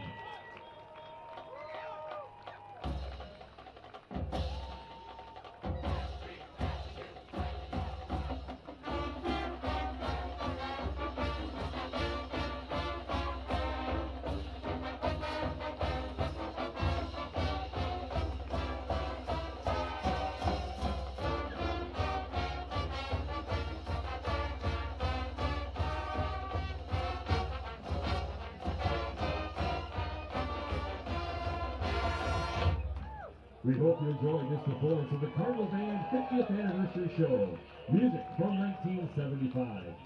The Cardinal Band is under the direction of Dr. Dana Mandel. Percussion instruction and arrangements are by Professor Paige Madden. The band is led on the field by drum majors Victor McDonald, Bailey Cottrell, and Ruth Laird. Section leaders include Andrea Heaton, Jenna Kiltz, Aubrey Lewis, Kendall Rollo, Kendrick Raleigh, James Radomski, Carlos Roca, Ashley Goldberg, Caleb Nick, Lexi Klassock, and Brie Bell. Thanks for joining us today, and we hope to see you at the next game.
J.J. Bain, Bill Hobson back at Wick Stadium, where at the half, Saginaw Valley on Senior Day, on Military Appreciation Day, right now holds a 10-point lead over the defending national champs and the number 1 team in the country, Ferris State. It is 17-7, SVSU in the lead.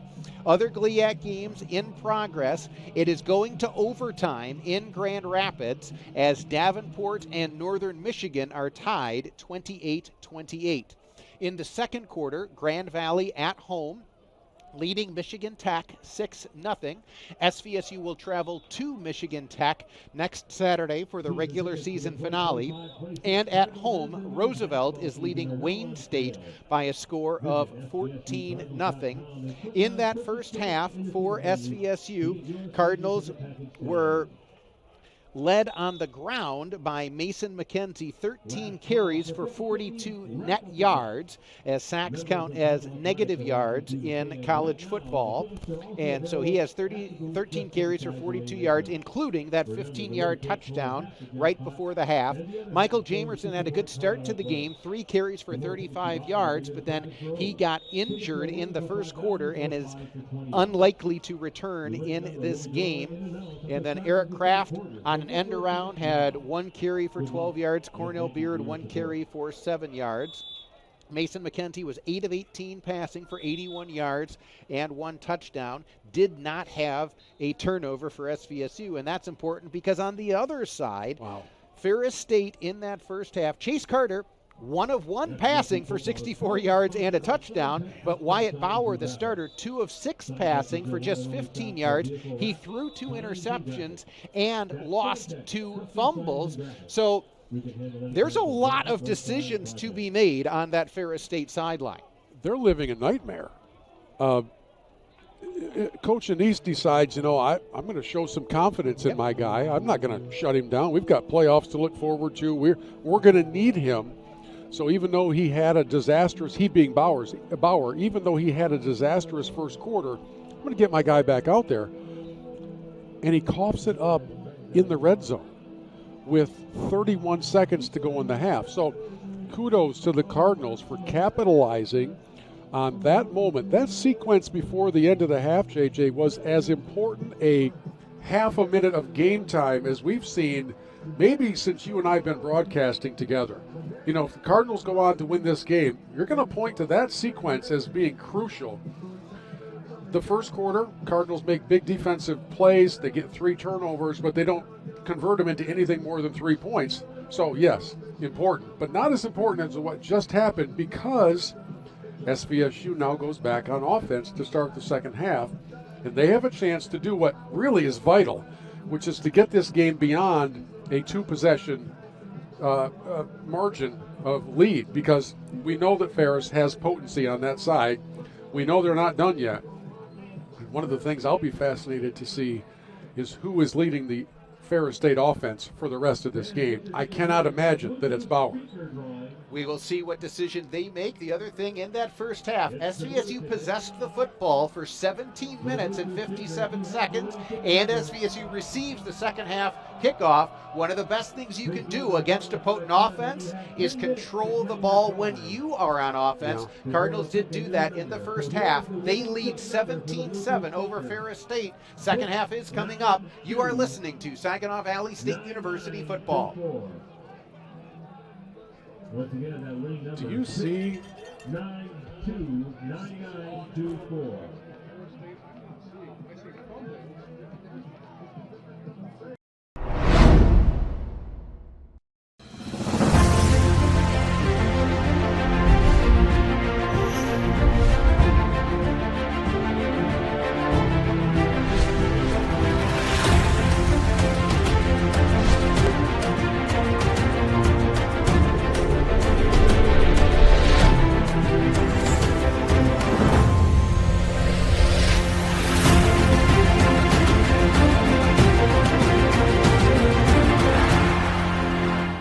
Better payments, better service. You will do better at Garber Chrysler Dodge Jeep Ram, Bay Road in Saginaw. Getting a better payment on your new Chrysler Dodge Jeep or Ram truck is a big part of how you'll do better, but it's not the whole picture. Garber is constantly improving to be a better place to shop, get service, and work, because being better is a daily effort.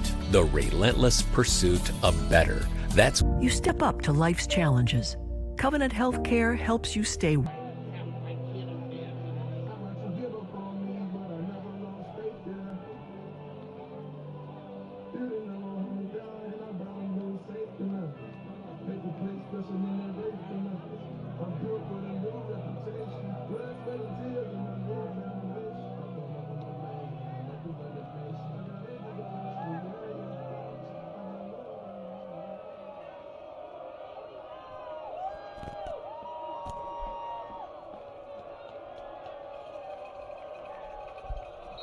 Mitchell Middleton will kick off for Ferris.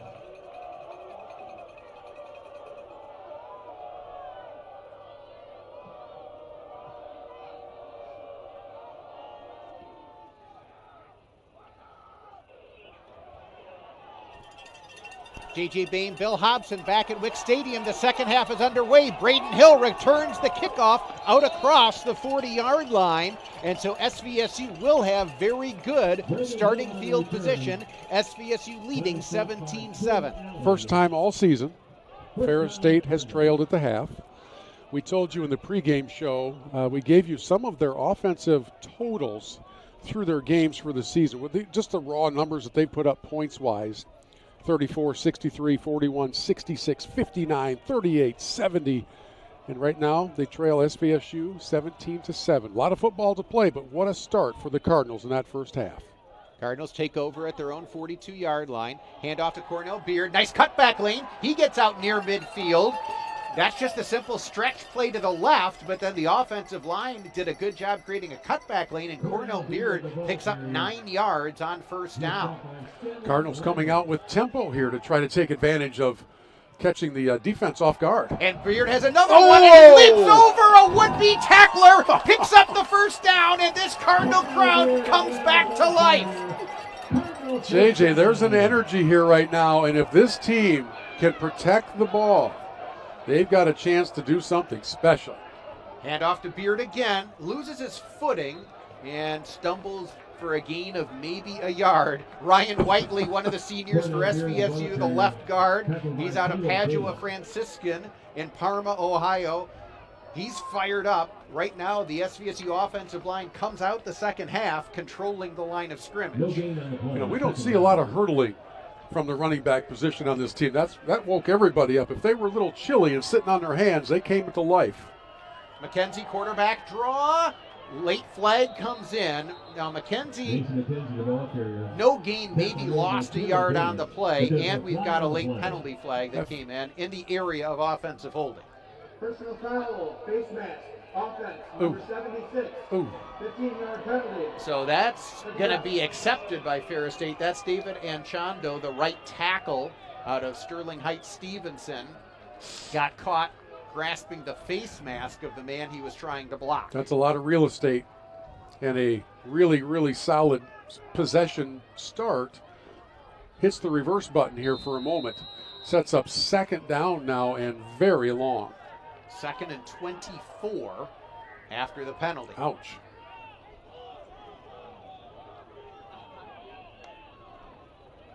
McKenzie wants a quarterback draw, and he struggles forward to get maybe back to the line of scrimmage. Ferris State was definitely ready for that one. Well, the quarterback draw needs to have just a beat to get set up, and number 99, Marquis Jones, at 6'2", 295 out of Detroit. That left defensive drive faces 3rd and forever. Cardinals have 4 receivers out there. Ferris State playing very deep defensively. Just 3 down linemen. Now a late blitzer comes, and McKenzie is going to be sacked. Once again, making the play is Tim Allen, the defensive lineman for Ferris. He had a very good first half, and he just made a big play right there. We've also got an injured player for SVSU. That's the starting center, Tyus Thompson, I believe. Yeah, in that scrum, Mason rolled up on the back of his lineman's leg, and that happens so often, and nobody has any idea that they're in that position, but kind of came in from behind and rolled up on his leg. And there was nobody open downfield. I thought Mason might try to take off, but by the time he made that decision, it was too late. He was in the arms of a defender. And we do have a number of medical personnel, training personnel coming out to check in on the well-being of, I believe, Tyus Thompson. One of the seniors for the Cardinals, 6'2", 295-pound senior out of Powell, Ohio, in suburban Columbus. Having lost Michael Jamerson in the first quarter, losing a senior offensive interior lineman potentially is a really big deal as well. So let's hope that this is not as serious as it looks at first. But right now, I think this is going to be a while. So in that eventuality, Cardinals will bring in Chuck Davidek, who has gotten a lot of snaps along the interior line over the course of this season. He's the redshirt sophomore out of Livonia Stevenson. He's played some center, he's played some guard, and he's certainly capable of playing center. He's also capable of flipping to guard if the Cardinals think having Joe Botello, the starting offensive guard, then move to center winds up being a better alignment for him. But right now, Tyus Thompson not able to put much weight on, I believe it's his left leg as he comes towards the near sideline. A couple of his teammates coming to help him off the field, and it's pretty much about the same pace that Jamerson was coming off the field earlier, and those are the kind of baby steps you don't like to see somebody taking. So he'll go into the blue tent for some attention and hopefully be able to come back out. A couple of scoreboard updates from around the world, actually around the country. Indiana leads Penn State 20-17 in the fourth. Close one there. Georgia over Mississippi State 41-14. Ohio State doing what we expected. They lead Purdue 24-3. So SVSU will once again have the two-punter formation as the Cardinals kick into the breeze as they fly from right to left here in the third quarter. And now they flip the alignment. Going with a single punter look. It goes through to Lenderink, and he gets away a kick that comes to the near side, goes out of bounds, I think inside the 20-yard line. He's kicking into the breeze as well, so he kept that one nice and low and angled it towards the sideline so there's no return on it. And that drive, I mean, the first few plays of that drive were very, very promising, and then a personal foul really brought things to a halt, and the Cardinals end up having to give it back to Ferris. By the same token, Cardinals do take another 3.5 minutes off the clock, and they do have Ferris start back at their own 20-yard line. So if you had to predict, without us knowing, because we don't know yet who Ferris is bringing out at quarterback, which way do you think Tony Annese is looking? If it were me, I would be having Chase Carter start the second half. Look, I understand exactly what you were saying at halftime in terms of, Wyatt Bauer, your redshirt freshman, has gotten you to this point. You want to show confidence in him. He's done such a good job leading this offense. However, you haven't won your conference title yet. And what do you do on a day when you've turned it over 4 times? When you have somebody else who's come in and when he did have 2 series, he was relatively effective. Again, the 1 series is very short because there was a 64-yard touchdown, but... And Bauer it is. I was going to say, that's what I would do. I'm not paid to make those decisions, and Tony Annese, the head coach for Ferris State, who's had a remarkable run for the Bulldogs, multiple national championships, all of it, he is paid to make those decisions, and he is going back to Wyatt Bauer, the redshirt freshman out of Corona. Will he throw the ball, or will he run the ball, or will he get rid of the ball give it to somebody else? On first down, he throws it to the far side to Rose, and he's buried behind the line. Great job to shed a block.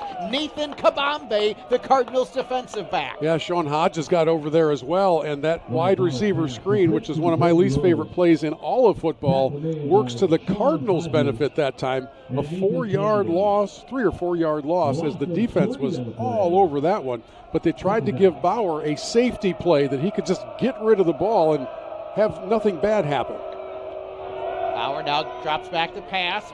He's throwing over the middle. It's intercepted! Picked off by Christian Bova! Bova on the return inside the 15-yard line. The Cardinals force turnover number 5.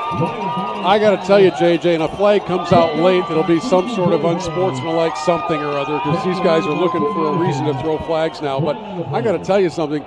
I have never seen a national champion quarterback have a day this bad in all my life.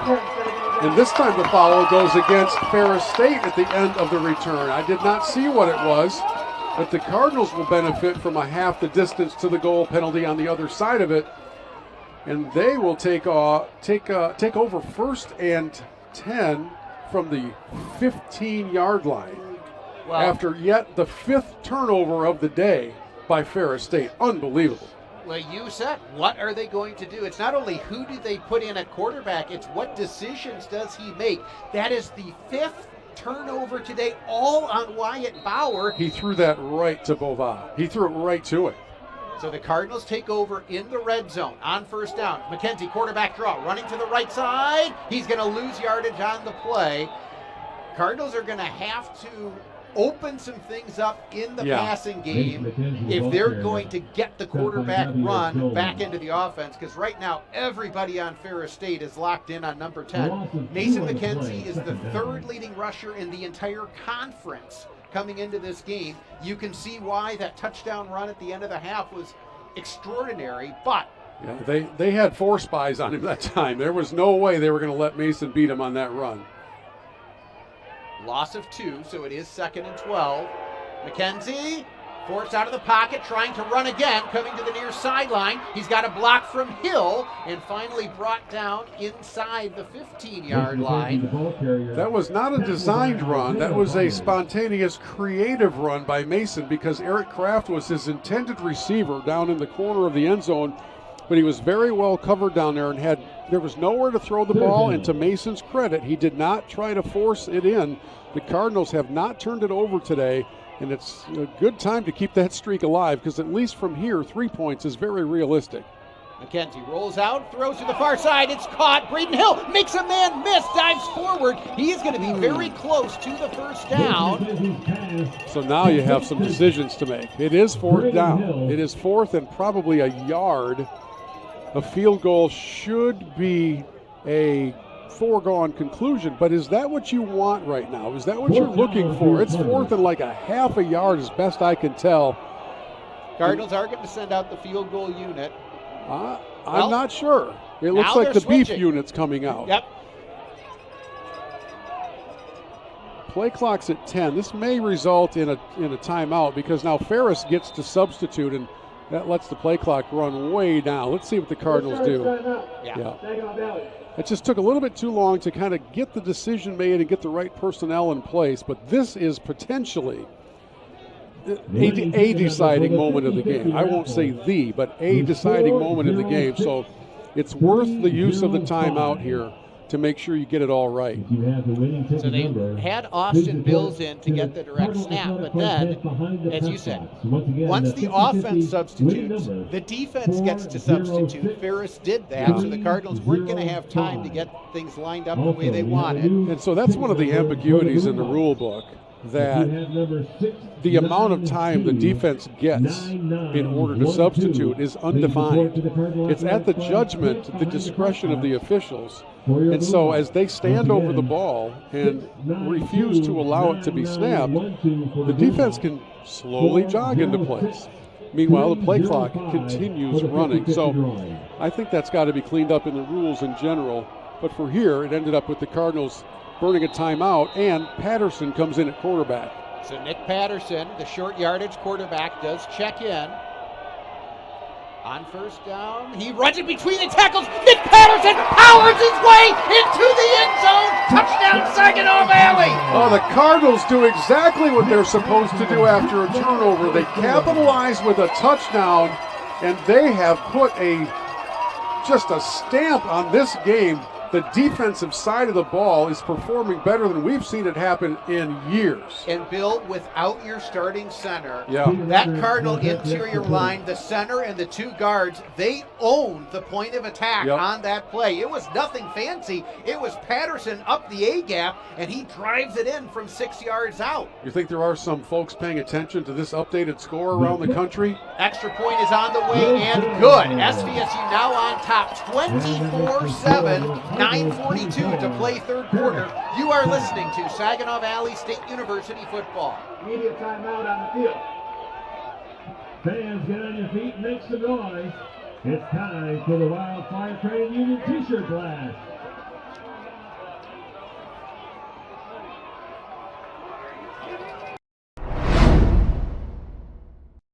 Your college experience is waiting. It's time to compete, time to learn, time to laugh, and time to unite. It's time to call the highest-ranked dorms in the country home. The choice is yours. The time is now. The school is SVSU. At Garber Buick, better is a daily effort. We start every day with better in mind. Better prices, payments, and selection. That's a big part of it, but not the whole picture. We're constantly improving to be a better place to shop, get service, and work. See Garber Buick in Saginaw and get a better payment on a new Buick Encore or Envision. The relentless pursuit of better. That's Garber Buick. State Street in Saginaw. Online, GarberBuick.com. Home of the low price guarantee. Jets has been making the best Detroit-style pizza on the planet for over 40 years because we've always been committed to quality. Like Name Bill Hobson back at Wick Stadium. Ferris State coming into this one hasn't lost a football game since week 1 of last season. They won the national championship a year ago. They were undefeated and number 1 in the country coming into this one. Right now, SVSU has the lead at home on Senior Day, 24-7, with 9:42 to play here in the third quarter. And they've caused 5 Ferris State turnovers. It's been a remarkable performance by the defense today, and they will now come out and try to put another stop on a Ferris State offense that is reeling and is sending back out onto the field number 2 at quarterback Wyatt Bauer, who has been connected to all 5 turnovers. That's interesting.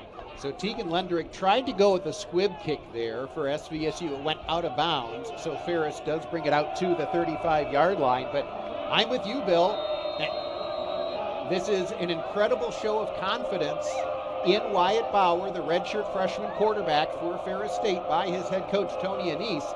But it's also got to be a great opportunity for this Cardinal defense. That's a head coach who is confident in his position. Wyatt Bauer now going to take off and run, gets a nice block, and dives forward and does pick up the first down. I think that was is my first read open, if not, take it up the gut kind of decision, and he picks up 13 yards. And let us not forget that Wyatt Bauer is the leading rusher on this Ferris State team, so that's a very familiar And he checks out now, decision. and Chase Carter checks in. Interesting. Well, we'll stop trying to guess what's in the mind of Tony Anise and pay attention to how the Cardinals line up to try to stop this Ferris State offense that averages 531 yards a game, and today they have been held in check. Carter back to pass on first down. He's going to throw to the far side. He's got a receiver wide open, makes the catch, and then is knocked out of bounds inside the 25-yard line. I believe that was Tay Boyd on the reception. He just kind of slipped away from everybody. The defense forgot about a receiver just standing 20 yards downfield on the left sideline. He was waving his hands back at the quarterback. He wanted Carter to find him, and he was literally waving like you would in backyard football. So Ferris all the way down now to the SVSU 23-yard line. Gulker goes in motion. Carter throws. It's batted up in the air. Almost intercepted. The Cardinals got a hand on it. They were trying a short pass over the middle. It got batted up in the air, and fortunately for Ferris, nobody in a blue jersey was able to fall underneath it. Yeah, Christian Bovau was coming in off the right edge of the defense, not necessarily on a blitz, kind of a delayed pressure, and he was the closest one to that deflection, but he was engaged in a block and couldn't get free. Can you imagine had that been grabbed by Bovau? 2nd and 10. Carter throws it far side to Gulker, and he hole. gets a block, and he's going to go down the far side and knocked out of bounds inside the 5-yard line. I'm sorry, but that was the other blatant hole, and that was really, really poor. I mean, that's got to be called. The entire success of that play depended on a hole that was out in the open. Wasn't called, so now Ferris quickly gets inside the 10, 1st and goal. They have let a lot go today. That one was egregious. 1st and goal from the 8. And Carter keeps it himself, finds a lane, and gets down inside the 5. They'll mark him down at about the 3.5. Let us not lose sight of the fact that this is a championship team coming here from Big Rapids. So, yeah, they're trailing, and they are not accustomed to that, but they're not done. A gain of 5 on the play. Defense has gotten a little bit loose on this series. 7.5 minutes to play 3rd quarter. SVSU leading 24-7. Ferris now has it, 2nd and goal from the 3.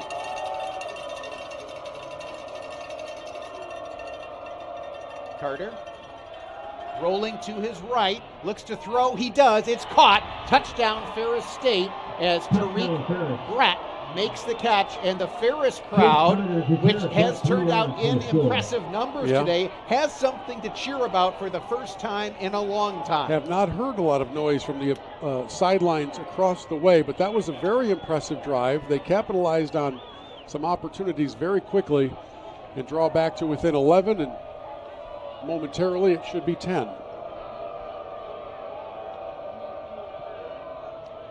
Extra point is on the way, and it is good. So it is now 24-14, SVSU in the lead. 7:13 to play 3rd quarter.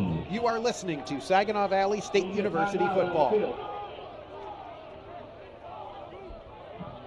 Ladies and gentlemen, please welcome to the field your 3-time national champion SVSU dance team. StoreMaster Exteriors is your one-stop shop for top-notch windows, roofing, siding, gutters, decks, and installation. StoreMaster will transform your home into the house you've been dreaming of. Their team of installers are fully licensed and insured employees, not subcontractors. StoreMaster delivers exceptional workmanship and unparalleled customer satisfaction. StoreMaster consultants will help you make the right decision for protecting your home and maximizing your value. Financing options are available. Call today for your free estimate. You step up to life's challenges. Covenant Healthcare helps you stay one step ahead. As the most preferred health system for orthopedics, we're leading the way with next-generation treatments like robotic-assisted joint replacements, advanced expertise for complex trauma injuries, and a personalized approach to sports medicine. With the Bill Hobson back at Wick Stadium, where SVSU in the 2nd half got the interception by Christian Poivet, and then he returns it down inside the 20-yard line. Cardinals go for it on 4th and 1 from the 6. Nick Patterson punched it in for a touchdown. That put the Cardinals on top 24-7, but then Ferris State just came out and put together a nice 65-yard drive to pull back within 2 scores. It's 24-14, SVSU in the lead, 7:13 to play 3rd quarter. Yeah, 6 plays, 65 yards, only took 2.5 minutes, so a very quick strike by Ferris State. And JJ, we were talking last week when the Cardinals were having turnover problems about how you just cannot win games where you turn it over 3-4 times. What's the stat look like on a 5-turnover day? The odds aren't very good. You wouldn't think so. Ferris State kicking off. This one will go through the back of the end zone as Ferris State kicking with the wind. SVSU will have the wind in the 4th quarter, so that is among the things to pay attention to. And now we'll see if SVSU can put together a drive. Cardinals had a good start to their first possession of the 2nd half, but then a face mask penalty on the offensive line resulted in them getting behind the chains, and they had to give it back.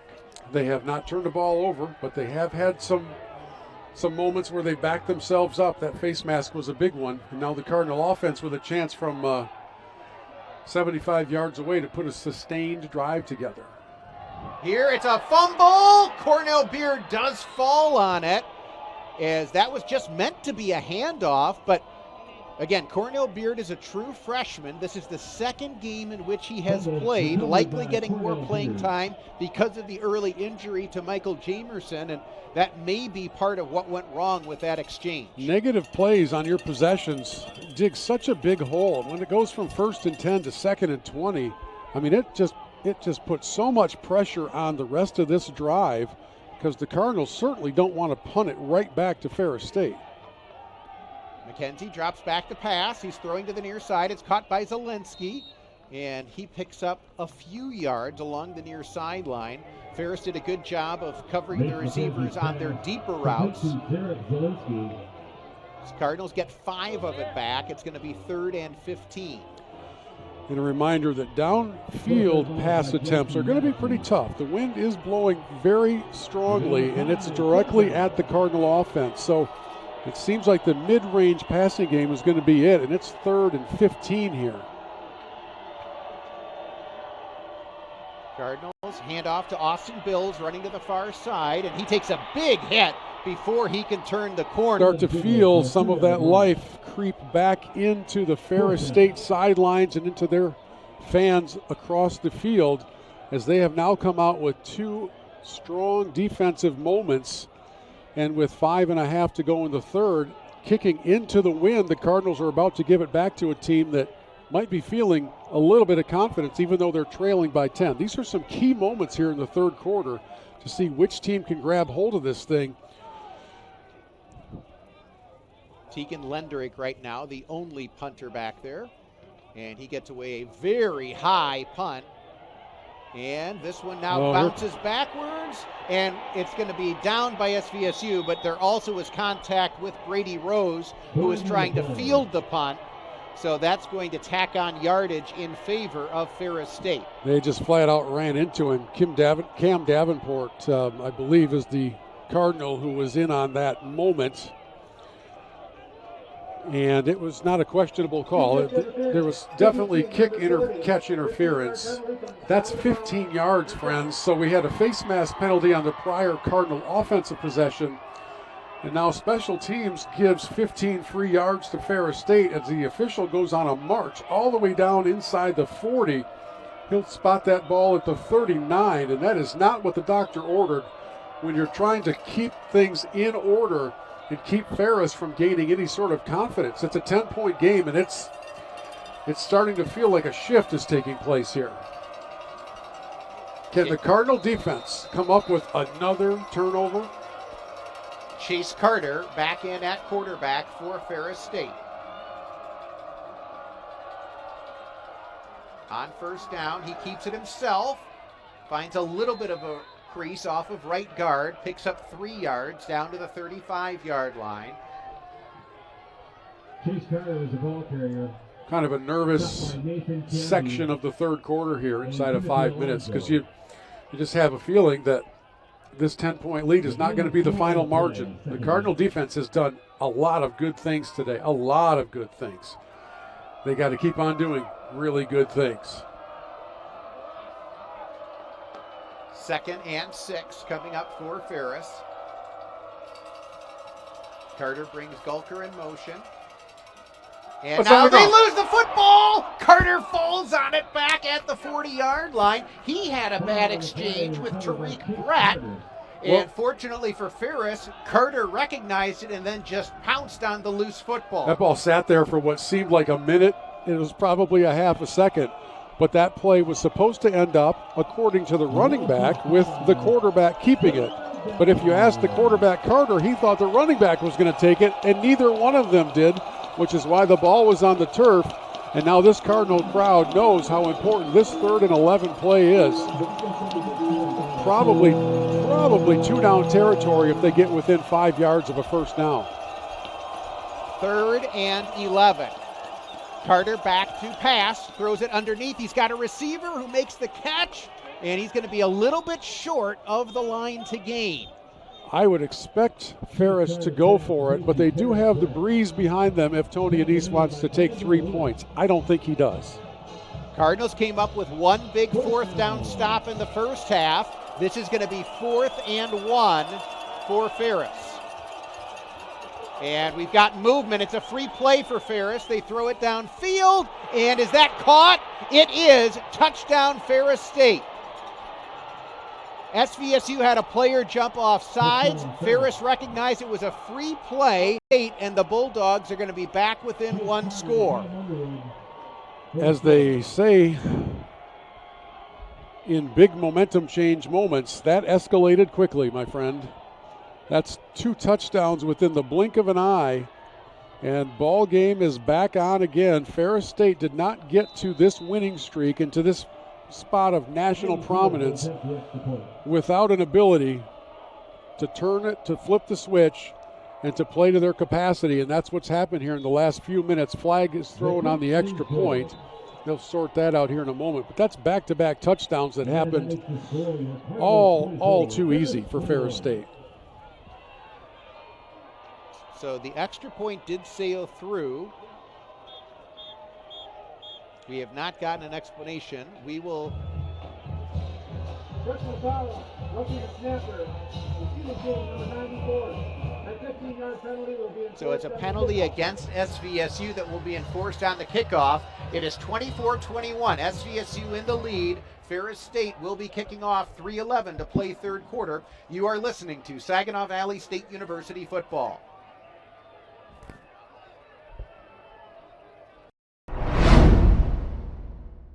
The GLIAC is the Conference of Champions. Since its inception in 1972, GLIAC teams have won 53 national championships and countless more individual championships.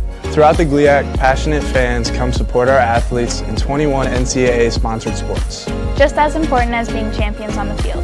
The pool. The court. The course. The track. GLIAC student athletes are champions in the classroom and the community. The GLIAC is. The GLIAC is. The GLIAC is. The Conference of Champions. Better is an everyday effort at Garber Chevrolet in Saginaw. Everything we do with better in mind. Better prices, payments, and selection. They're a big part of it, but not the whole picture. We're constantly improving to be a better place to shop, get service, and work. See Garber Chevrolet in Saginaw and get a better payment on a new Chevy Silverado or better savings on a new Chevy Equinox. The relentless pursuit of better. That's Garber Chevrolet, Gratiot Road in Saginaw. Home. JJ Bain, Bill Hobson back at Wick Stadium. SVSU leading 24-21. Ferris kicking off from midfield. And they do go with a squib kick. It's down on the ground. And who has recovered this one? Oh my goodness, a squibber that went down to the 20-yard line, bounced off a Cardinal, ends up in a big scrum, but the Cardinals do recover it. That's a huge recovery. Goodness, Ferris State goes 6 plays, 65 yards, and 229. Then they get the ball back and go 4 plays, 39 yards in 2 minutes with back-to-back touchdown strikes, and they have come storming back in this game. The Cardinals had a big lead. Now it's down to 3, and the offense back on the field with a kind of an imperative mandate to go get some points. Cardinals will take over at their own 18-yard line. Cardinals bring 2 tight ends in motion. They'll now flip to the offensive left.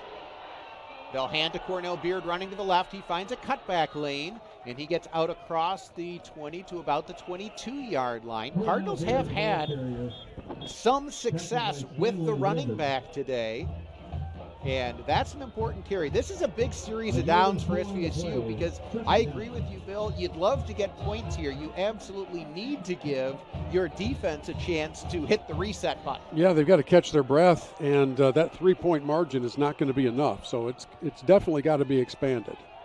2nd and 6. McKenzie throws underneath. He's got a receiver who lost his footing.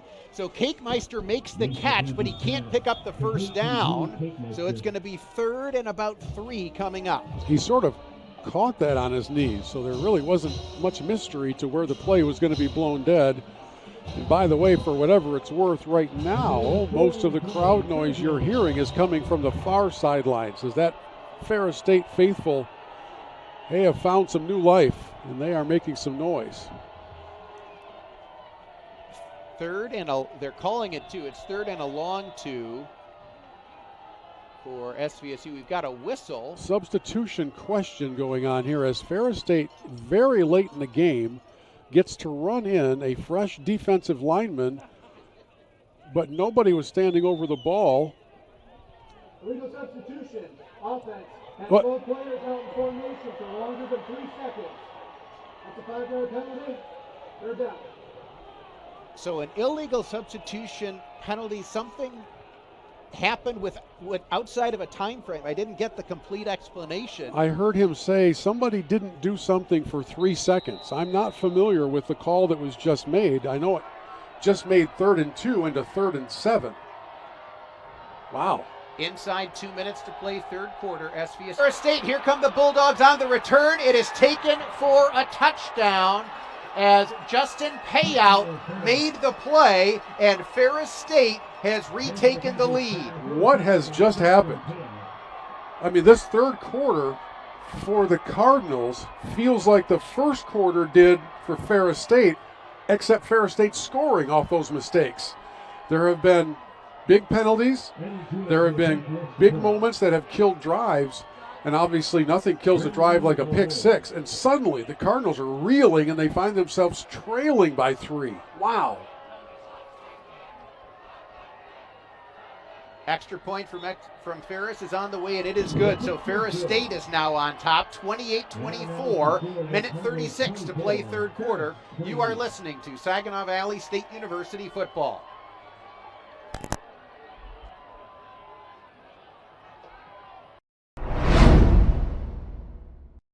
Your college experience is waiting. It's time to compete, time to learn, time to laugh, and time to unite. It's time to call the highest-ranked dorms in the country home. The choice is yours. The time is now. The school is SVSU.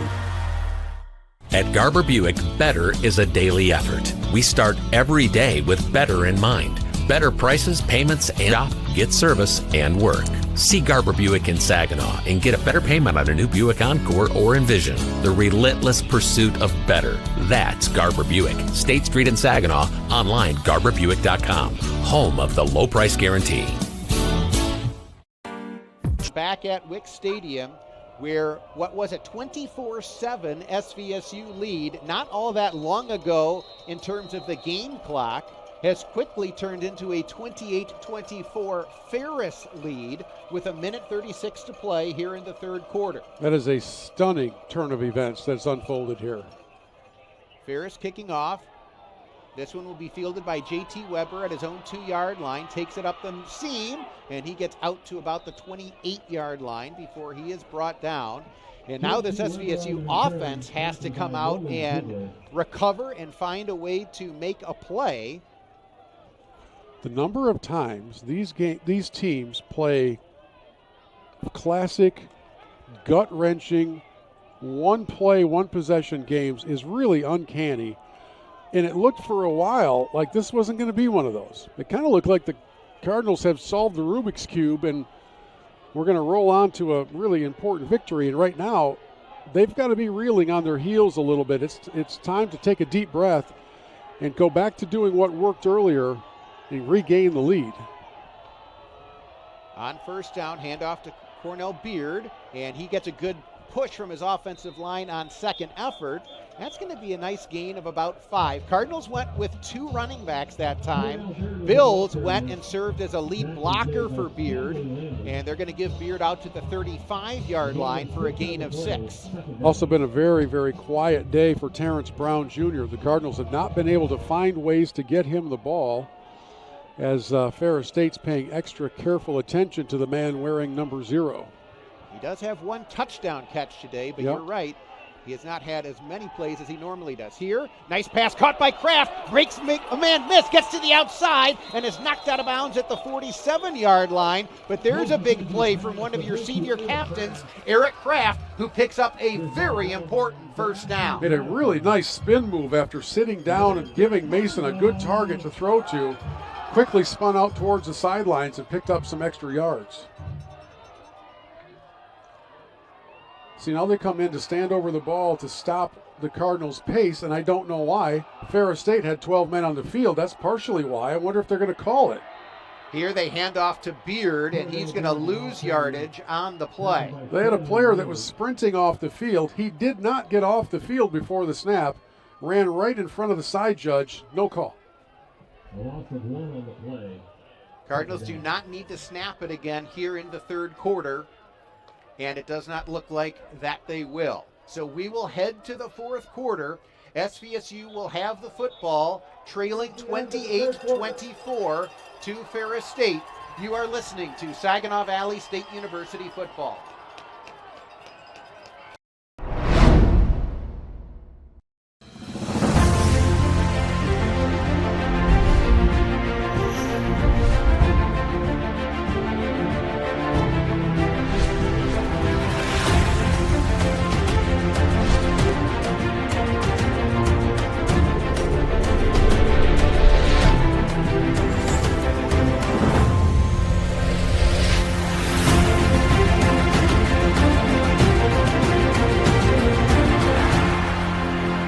Better payments, better service. You will do better at Garber Chrysler Dodge Jeep Ram, Bay Road in Saginaw. Getting a better payment on your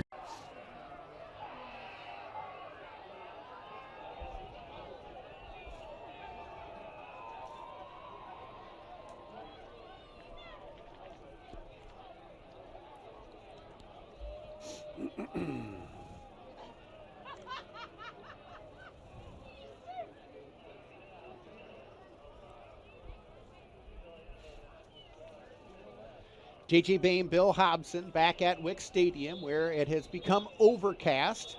I'll say. Temperatures Oh, falling. and then there's the weather.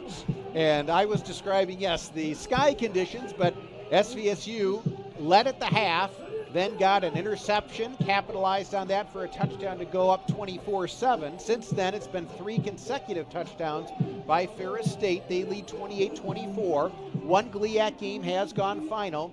Northern Michigan on the road wins in 4 overtimes at Davenport, 47-45. Cardinals, as we start the fourth quarter, facing 2nd and 11. And if there's one thing that has marked this the third quarter for the Cardinal offense, it's been negative plays, going in the wrong direction with some also untimely penalties. So let's see if they can right the ship here in the final 15 minutes and do what they had done so well for 3.5 quarters. Here they go on the swing pass to Terrence Brown. Gets a nice block, turns the corner, gets out near the 45-yard line before he is finally shoved out of bounds. So the Cardinals do get Terrence Brown involved. You have to. You got to get the ball in the hands of your playmakers. Even on a simple swing pass, he's so good, so talented, so quick. He can do good things in open field, and he just showed it. Stepped out a little sooner than I had thought, so it does set up 3rd and 3. From the Ferris State 45-yard line. Cardinals with 2 receivers split wide to either side. Now Terrence Brown goes in motion to the far side.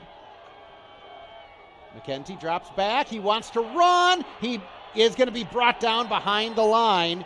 Great job by Ferris State to get initial pressure, and then McKenzie never could find a running lane. Well, they're flooding the zone in anticipation of Mason running the ball. So the front 4, we already know, have been very strong for Ferris State. And this time, they just kept the linebackers right in that area and decided if you're going to beat us, it's going to be by throwing the ball over us. The play was a designed run for Mason, and he had nowhere to go. So SVSU will bring out the punt unit. They go with the left-footed punter, Tyler McCoon. He gets away a low kick. It is fielded down at the 10-yard line by Brady Rose, and so Ferris State will take over there. 13:38 to play, fourth quarter. It is Ferris State leading SVSU 28-24. In addition to the one GLIAC game that has gone final, Grand Valley at home leads at the half 15-7 over Michigan Tech, and Roosevelt at home leads at the half over Wayne State 24-0. Here, it will be imperative for this SVSU defense to see if they can stop Ferris State, because the way this game has turned, a 2-score lead for Ferris State would loom very large. Which is what we were saying earlier in the other direction. Ferris State's 3 touchdown drives in the third quarter took 229, 159, and the other one was a pick 6, a 38-yard interception return. So if you look at time of possession stats, the Cardinals have had the ball 29-11 compared to 17-11. Doesn't matter if you're scoring quickly. This defense for Saginaw Valley has played so well today, but they just got some lightning strikes that hit them hard and often there in the third quarter. Let's see if they've been able to regroup in the little bit of time they've had on the sidelines. Meanwhile, Ferris State is going to ride with Chase Carter, number 3 at quarterback. I've thought this before, but I would be surprised if we see Wyatt Bauer back out there again. Cardinal defense has forced 5 turnovers today. Ferris State takes over at their own 10-yard line, going into the breeze here in the fourth quarter. Carter tries to go quarterback draw, finds a little bit of a crease and gets out across the 15 to about the 19-yard line. Every first down play with Carter at quarterback has been that play. He's had a quarterback draw on every first down. And they've been pretty successful. I mean, he got 9 yards on that particular effort. A gain of 9, second down. And now Ferris State taking its time, protecting a 4-point lead.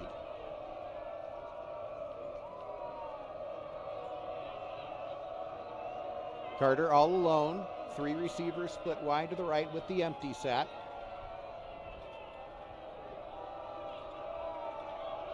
And now Carter will keep it himself again, and he will have the first down. Faked the handoff to Gulker, kept it, and that's a big first down for Ferris State, as that allows them to move the chains after starting this possession back at their own 10-yard line. There's quite a choreographed signaling effort going on the Ferris State sidelines. There are 2 decoys and 1 actual signal deliverer, and one of those guys looks like he's auditioning for the Rockettes. And here, handoff to Gulker, and he takes a huge hit as he goes to the far side. Coming up was Elize Kanda, 5'11", 225 out of Kentwood, and he really laid the lumber on that one. I thought at the beginning of that play that Gulker had some room to operate, and out of nowhere, and aggressiveness by the Cardinal defense to bring that play to a halt. Kanda was not messing around. They do give Gulker a gain of a yard, so it is 2nd and 9. And this time, Gulker. What in the world? That was a Woodson-like sideline interception by Bova. There was no receiver anywhere nearby that play, and for some reason, Gulker, instead of just throwing it out of bounds, throws it to the sidelines where Bova's able to reach across and grab it while getting a foot down, and the Cardinals forced the 6th Ferris State turnover of the day. And I still can't wrap my head around that number or the reality that the Cardinals need to score because they're trailing, having forced 6 turnovers today. This is a wild game. Cardinals do take over now. It's like the 3rd or 4th drive they've started near the 30-yard line of Ferris State in this game. And this one is right at the Ferris State 30, 11:30 to play fourth quarter. On first down, McKenzie breaks a tackle. Here he goes. Mason McKenzie, the 20, the 10. He will take it all the way. Touchdown, Saginaw Valley. Breaking tackles. His hand warmer ripped off from around his waist, but that's all they could get a hold of as Mason breaks free and busts one. 30 yards to put the Cardinals back in the lead. Ladies and gentlemen, don't go anywhere. This one is going to be a nail biter. We've got 11:20 left, and the Cardinals, after causing the 6th turnover of the day, just converted it on the first play. So that is the way to answer after an interception. Extra point is on the way, and it is good. So SVSU back in front, 31-28, 11:21 to play fourth quarter. You are listening to Saginaw Valley State University football.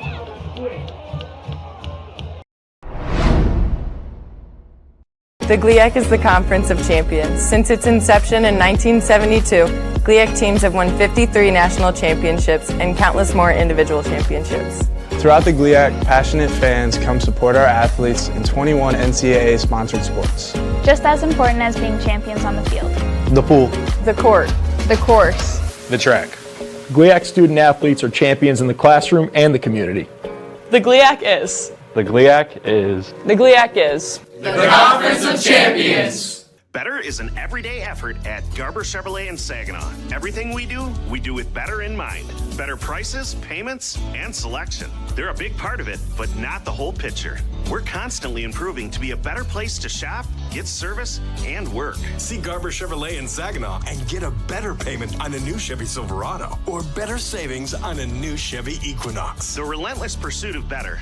That's Garber Chevrolet, Gratiot Road in Saginaw. Exclusive to credit unions that can't be found at a bank. J.J. Bain, Bill Hobson back at Wick Stadium. SVSU leading number 1 Ferris State 31-28, 11-21 to play fourth quarter. J.J. Bill, last week you were telling me you have your friend who does not believe momentum in sports is a real thing. David Collins is his name. I would like to show him the tape of this game. It's crazy. And I am flashing back to 1995 when a young Bill Hobson with more hair was calling a Cardinal broadcast for a team coached by Jerry Kill at Ferris State, a snow bowl. Snow was knee-deep, at least as far as I can tell the story, as Ferris State won it on a 97-yard run in the snow, 46-42. We may be headed for a similarly dramatic outcome today because now it feels like we're in a back-and-forth mode. And the Cardinals' defense is just outperforming all expectations today. They've been fantastic. Lenderink's kick, I should say, went through the back of the end zone. There is a penalty flag right where the ball was kicked off. Is somebody offsides? That's the only thing I can think of. My goodness. A 5-yard penalty. So Josh Rao, who's one of the special team standouts for SVSU, was caught getting a little bit too much of a head start. They're going to re-kick it. And I was going to say, and now Ferris, rather than take it at the 30, will have SVSU re-kick. The temperature, she is a-dropping, my friend. It is no longer those temperate, nice late summer, early fall days. It's cold out there, and the ball... If Ferris State ends up needing to kick a field goal into this breeze in this cold weather, I'm going to guess it's going to deduct 10 yards from the maximum length that their kicker feels comfortable. I'm sure that's true. Cardinals are late getting out of the huddle here to come kick the ball off. The whistle is blowing like it's stuck on repeat. I actually thought they'd just start the play clock and get things going, but they do break the huddle and we don't have to hear a whistle blow anymore. So SVSU will now kick off from the 30-yard line. There was a lot of coaching conversation taking place before that huddle broke. I'm going to guess that Lenderink's going to be called on to kick this one through the end zone if he can. It's a long kick, but he's got some breeze helping. Nope. Lenderink is going to go with a high, short pooch kick. Brady Rose fields it at the 30, breaks one tackle, still on his feet, and here goes Brady Rose down the near sideline. Lenderink makes the touchdown-saving tackle inside the 30. I'm not sure why the pooch kick. That kind of confuses me a little bit. He's got the leg to put it to the end zone or at least down inside the 10-yard line and let your coverage team do its thing. And now instead, Ferris State ends up in fantastic field position, setting up at the Cardinal 23. 11-14 to go in the now takes over at the SVSU 23-yard line. I don't get that choice. It doesn't make sense. Carter, quarterback draw on first down. Every time. He is tackled this time by Bevier after a gain of about 4. Chase Carter now with 9 carries for 41 yards. And through the air, he has thrown 6 of 7 for 147. He's been a very efficient passer today. All 3 of their quick strike touchdowns, 2 of their 3 quick strike touchdowns came through the air. The other one was a pick 6 interception return. 2nd and 6. Carter keeps it himself again, looking for a running lane. Boy, good leg drive by Chase Carter to push the pile down to about the 15-yard line. He's a strong young man. He comes in at 6 foot, 200 pounds. He actually looks to me a little bit bigger than that. And if they're going to be able to move the ball with the quarterback draw, then I don't really know why you'd go away from it. The Cardinals may live to regret that pooch kick, because it certainly did not work well. As you said, Bill, he's got some very strong legs, because that's one that I thought he was going to be stopped back closer to the 15-yard line. Instead, he's down to the 14, and it's 3rd and 1. Carter keeps it himself again, running to the far side. There's a man over there. He does turn the corner and pick up the first down. So there you get to see the speed of Chase Carter as well. Just kind of a foot race, and Brandon Lewis was the Cardinal defender trying to cut the angle and keep him short of turning the corner. Couldn't do it. And so the quarterback is proving to be pretty dangerous, just keeping the ball himself and running it. 9:30 to go in this ball game. Cardinals lead by 3. Ferris has it 1st and 10 from the SVSU 12. Carter, quarterback draw again. This time he's hit by Bovat, and he's going to be brought down right at the line of scrimmage.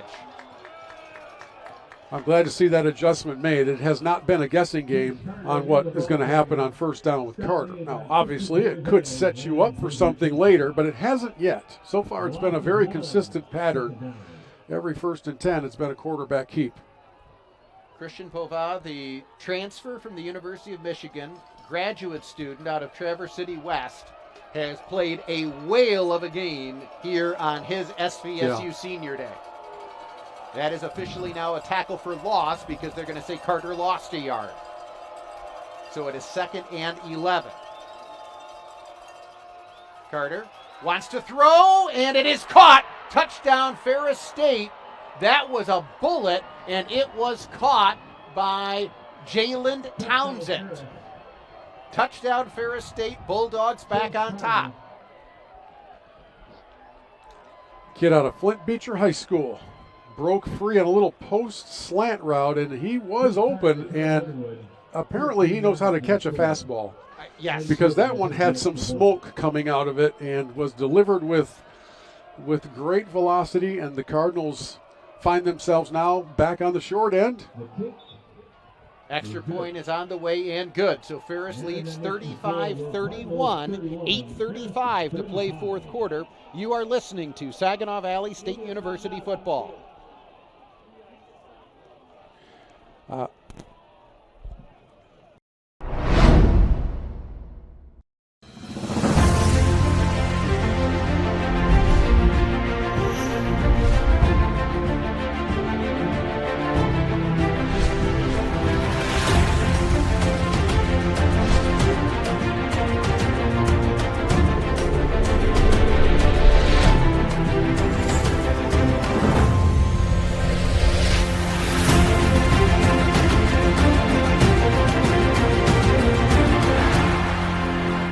Better payments, better service. You will do better at Garber Chrysler Dodge Jeep Ram, Bay Road in Saginaw. Getting a better payment on your new Chrysler Dodge Jeep or Ram truck is a big part of how you'll do better, but it's not the whole picture. Garber is constantly improving to be a better place to shop, get service, and work, because being better is a daily effort.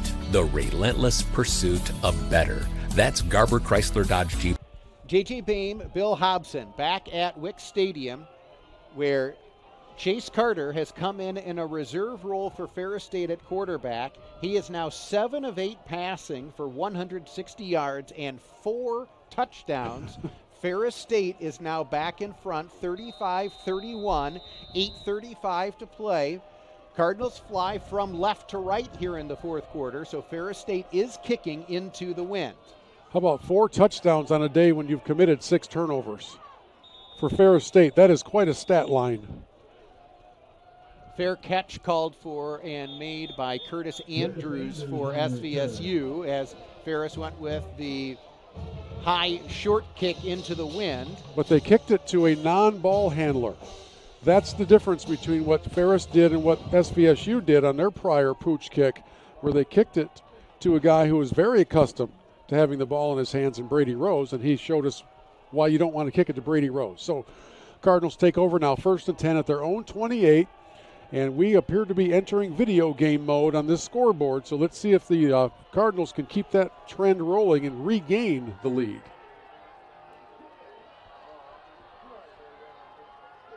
Israel Bradford in at running back. He now leaves the backfield. McKenzie out, is under pressure. He lofts it and incomplete. He had Tony Kennedy to that side of the field, so no intentional grounding.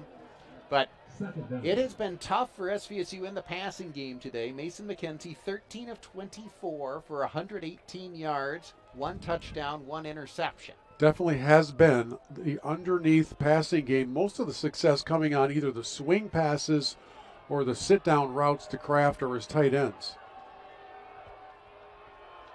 2nd and 10.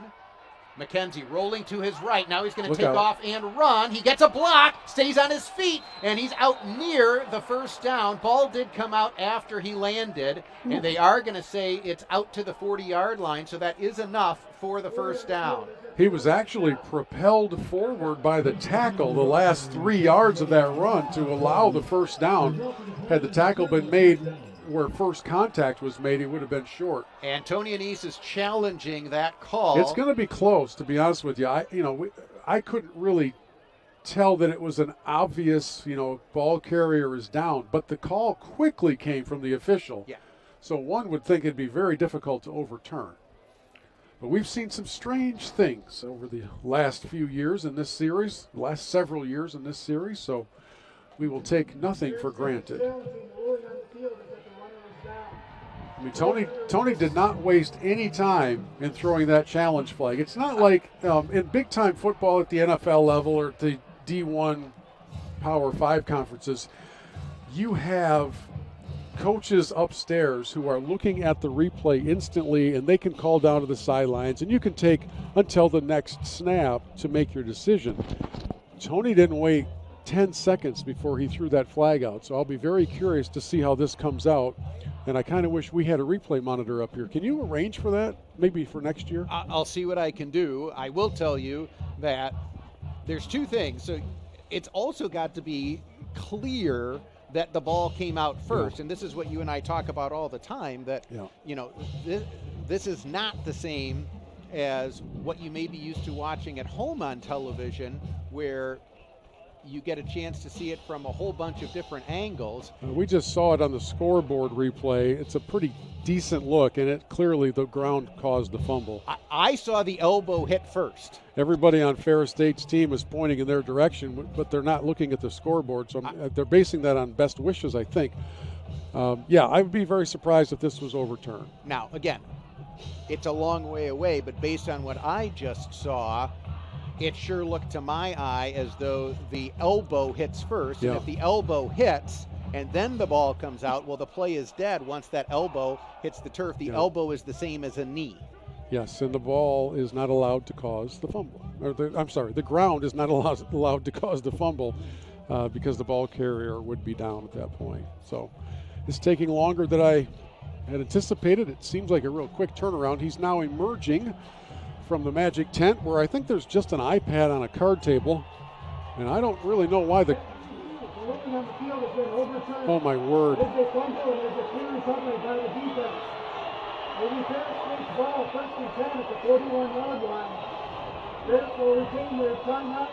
And have one more challenge for the rest of the game. So now again, we're looking at the scoreboard a long way away. I did not see certainly enough to overturn the call, but the officials saw something different. They do overturn the call. They say it was a fumble recovered by Ferris State. So now Ferris State, who leads in the game 35-31 with 8:03 to play fourth quarter, takes over at the SVSU 41-yard line.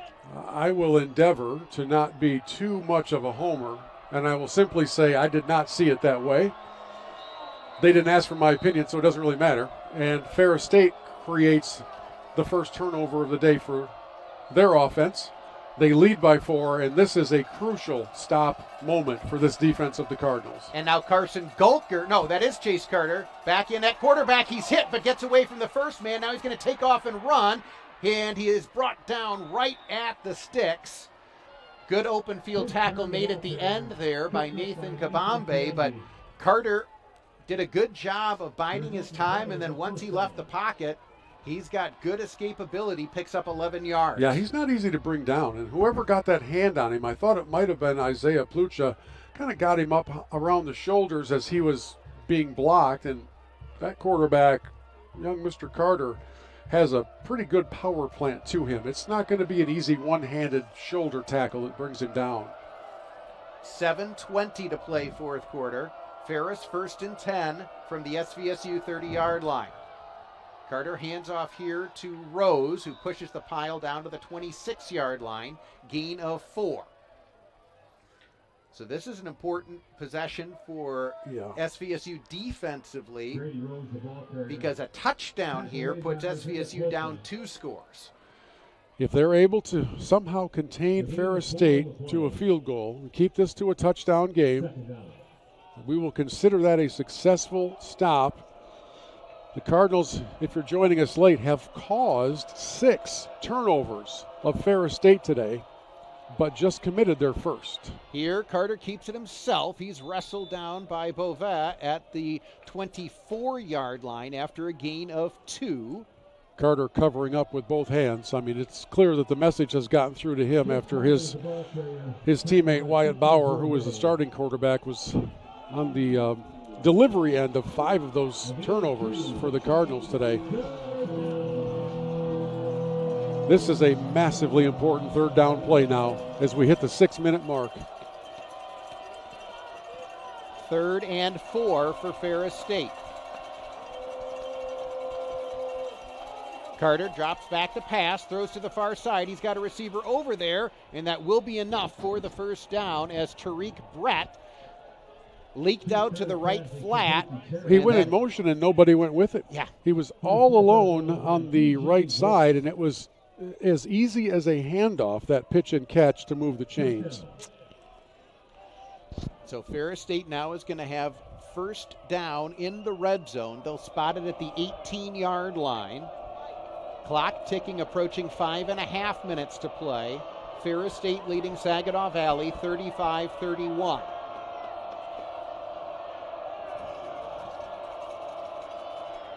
Carter, quarterback draw. Cardinals bottle him up, and then a very good job by Xavier Chasen to get him around the ankles and drop him very close to the line of scrimmage. Just a reminder for those of you who are somewhat new to the Cardinals season and maybe joining this broadcast late, SVSU, even though they have 4 losses on the season, have only 1 loss in the conference. And if they win today and win next week, they win the GLIAC conference title and are in the playoffs. That's why this game is extra important. It's already a rivalry game, but it's extra important because it keeps their title hopes alive. And they have got to come up with a stop here on this possession. 2nd and 9. Carter pitches it to the near side, and a great job to fight through a block and make the tackle. Sean Hodges, maybe a yard on the play for Ferris State. So we come down now to a 3rd and 9 or 10 yards to go. And by the way, a field goal from here, which would be in that 36, 37 yard, maybe 35 yard range, will be attempted, if it is, into a pretty stiff breeze. So that's not a gimme. This defense has got to come up big. They've done it frequently throughout the day, having caused 6 turnovers. Now they just need to come up with a stop. 3rd and 8. Carter sent Brett in motion, and now Tony Anise comes and finds the official on the far side and calls timeout. Stops the clock with 3:53 to play fourth quarter. This could be the ball game play right here. I mean, that's why Tony's burning a timeout. He understands that a field goal does not seal this thing. A touchdown makes it really, really tough for SVSU. Cardinals do still have 2 timeouts remaining, but if Ferris gets a touchdown, you'd need to score twice in less than 4 minutes. 331 total yards for Ferris State, 284 for the Cardinals. Ferris is normally averaging 200 yards more than that on the season. They average 531. Today has been a very unusual game, and yet another in the classic matchups between these two schools. 1 year ago in Big Rapids was a classic. It was a one-possession game. Today is certainly leaning in that direction. And the last time these two teams met here at SVSU was all the way back in the 2022 season. Wow. Because of the way that the schedule flipped. And that was one where SVSU was leading in the fourth quarter, but Cardinals were called for 2 unsportsmanlike conduct penalties on the same drive. Nice. And that allowed Ferris to eventually win that game. Now the SVSU crowd sideline everybody on their feet, understanding Cardinals need to stop here on 3rd and 9. Carter rolling to his right. Rolling, throws it, and it is incomplete. So the Cardinals do come up with the stop on 3rd and long. Now, will Ferris State go for the field goal? I don't see them bringing a special teams unit on the field. I find that, here they come now. I was like, that you got to be kidding me. I mean, you can be a riverboat gambler, but there's common sense, and they are indeed looking in that direction. Although I would advise the Cardinals be very wary of any sort of trickeration taking place. The holder is a young man used to handling the ball. That's Brady Rose, who had a big kick return earlier. So this will be a 34-yard attempt for Eddie Jewett, the Ferris place kicker. Kick is on the way, and he curls it in with the wind. That held up there forever. And Ferris goes on top 38-31. 3 minutes, 45 seconds to play fourth quarter. You are listening to Saginaw Valley State University football. I wasn't sure that was going to get there.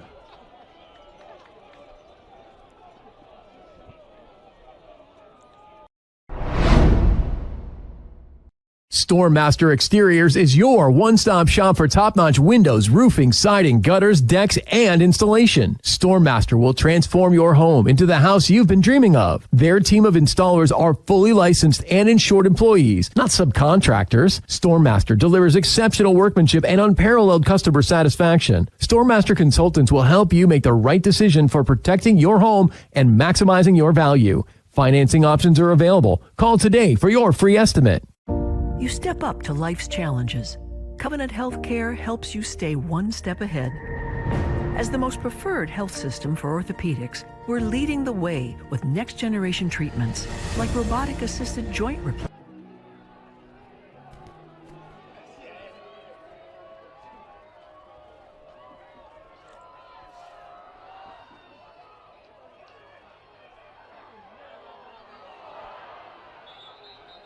J.J. Bain, Bill Hobson back at Wick Stadium, where SVSU calls for a fair catch on the high, short kickoff. Ty Robertson falls on it at about the 23-yard line. And so, Bill, if you'd have told SVSU coming into this game, you're going to take over trailing by a touchdown against the number 1 team in the country, the defending national champs, 3:44, you got 2 timeouts. Look, you're going to take it. But now you've got to go out and deliver. Yeah, you can't dwell on the fact that you had a 24-7 lead. You have to dwell on where you are right now and make the big plays and try to force this thing to get into overtime. On first down, McKenzie hands to Beard, running to the right side, running hard. Does get out to about the 30, maybe the 31-yard line. Also keep in mind, not to dwell on this, but the Cardinals have turned the ball over twice in this half. One was a pick six, and the other was a fumble on their prior possession. Clearly, with 3:20 and counting to go in this game, you cannot turn it over. This thing's over. 2nd and 7. McKenzie throws it. Zarek Zielinski wide open, turns upfield, breaks a tackle, and gets out to the 47-yard line. Now this one I did clearly see that the ground caused the fumble. Yeah, there should not be too much mystery over that, but it came out late. But he was up pointing to the ground right away. I'm going to recommend they just not take any chances and go ahead and carry it all the way through the whistle. Big first down there. All the way out now to their own 48-yard line. McKenzie Looking, throws it back to the near side, caught by Zelensky again, breaks a tackle again, has the first down again. Same spot. Oh, McKenzie's initial desire was to go to the left side to Eric Kraft. He really did a solid job of working through the progression of receivers from left all the way back to the right. And Zelensky basically caught that ball in the same spot he did on the prior play. That's 2 passes to Zarek and 2 first downs for the Cardinals. SVSU all the way down now to the Ferris 38-yard line, looking for the tying touchdown. Handoff to Beard, nice running lane up the middle, he's got some room, here goes Cornell Beard inside the 20 before he's finally knocked out of bounds. Wow, that's not a bad way to get to the 2-minute warning or timeout. There is a red flag down on the field. Why is there a red flag on the field? Well, the official only announced the 2-minute timeout, so we will see what that means. It should be SVSU football, 1st and 10 in the red zone when we return. SVSU trailing Ferris 38-31. You are listening to Saginaw Valley State University football. The GLIAC is the Conference of Champions. Since its inception in 1972, GLIAC teams have won 53 national championships and countless more individual championships. Throughout the GLIAC, passionate fans come support our athletes in 21 NCAA-sponsored sports. Just as important as being champions on the field. The pool. The court. The course. The track. GLIAC student athletes are champions in the classroom and the community. The GLIAC is. The GLIAC is. The GLIAC is. The Conference of Champions. Better is an everyday effort at Garber Chevrolet in Saginaw. Everything we do. Where SVSU trails Ferris 38-31, but the Cardinals have the football with 2 minutes to play. It will be 1st and 10 from the Ferris 18-yard line. And that mystery red flag was just a towel that had been taken off of somebody's waist, so nothing to worry about there as the Cardinals go back to work. 3 receivers split wide to the left. McKenzie drops back to pass. He's under pressure. He's going to throw over the middle. He's got a man open. It's caught. Zarek Zelensky. Touchdown, Saginaw Valley. That was a really good throw, and it looked for a moment like it might not get there before the defender did, but it did. Zarek was so key on that possession with 3 big receptions, and now comes a very important extra point. And if I'm going to draw on anything that gives me concern is that they may have left too much time on the clock. But you take points when you can get them in this video game environment that we've seen develop since the middle of the 3rd quarter. And now the Cardinals with a chance to tie it on this extra point. Kick is on the way, and it is good. We are tied 38-38, a minute 55 to play. You are listening to Saginaw Valley State University football.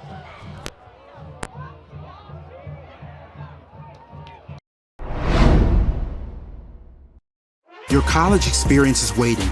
It's time to compete, time to learn, time to laugh, and time to unite. It's time to call the highest ranked dorms in the country home. The choice is yours. The time is now. The school is SVSU.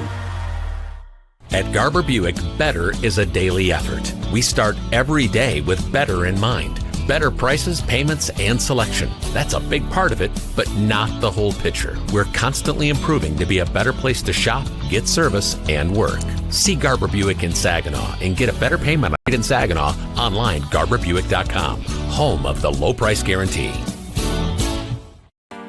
Jets has been making the best Detroit-style pizza on the planet for over 40 years because we've always been committed to quality, like hand-pressed dough, fresh mozzarella, and sauce made from Mama Jet's secret family recipe, all baked to perfection for the thickest golden crunch. So go ahead, build your drive. Mason McKenzie hits Zarek Zelensky from 18 yards out to give SVSU the tie, and now the Cardinals have 1 minute and 55 seconds left to defend. 2 timeouts for both teams. And if you're in this stadium right now and you're sitting down, I'm not sure why. This is electric stuff as the Cardinals kick it through the end zone. And now for the millionth time today, call on that defense, the same defense that has caused 6 turnovers, that has kept this game where it is. But it's the same defense also that was suddenly lightning struck with 3 touchdowns in the third quarter. So I don't know what to expect. I don't know what to predict. But what a fun ride. And by the way, the conference title on the line. SVSU with just 1 conference loss coming into this one. If they defeat Ferris State, then they would hold the tiebreaker over Ferris State and be able to claim the GLIAC title with a win on the road. Chase Carter back to pass on first down, tries to take off and run. Timothy Alonso buries him back at the 23-yard line. The first down predictability of this Ferris State offense, it surprises me to no end. It is a quarterback draw on every first down, no matter what. And that time the Cardinals collapsed the middle. There was nowhere for the quarterback to run, a 2-yard loss as the clock hits 90 seconds to go. Well, and there right now is not any sense of urgency from Ferris State, and they do still have 2 timeouts.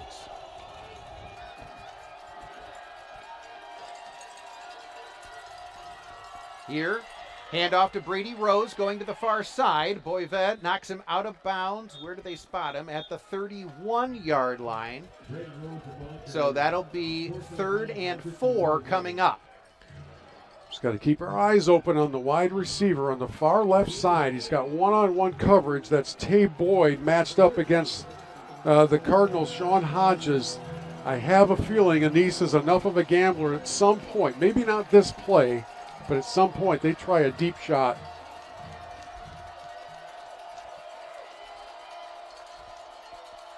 Carter brings Rose in motion.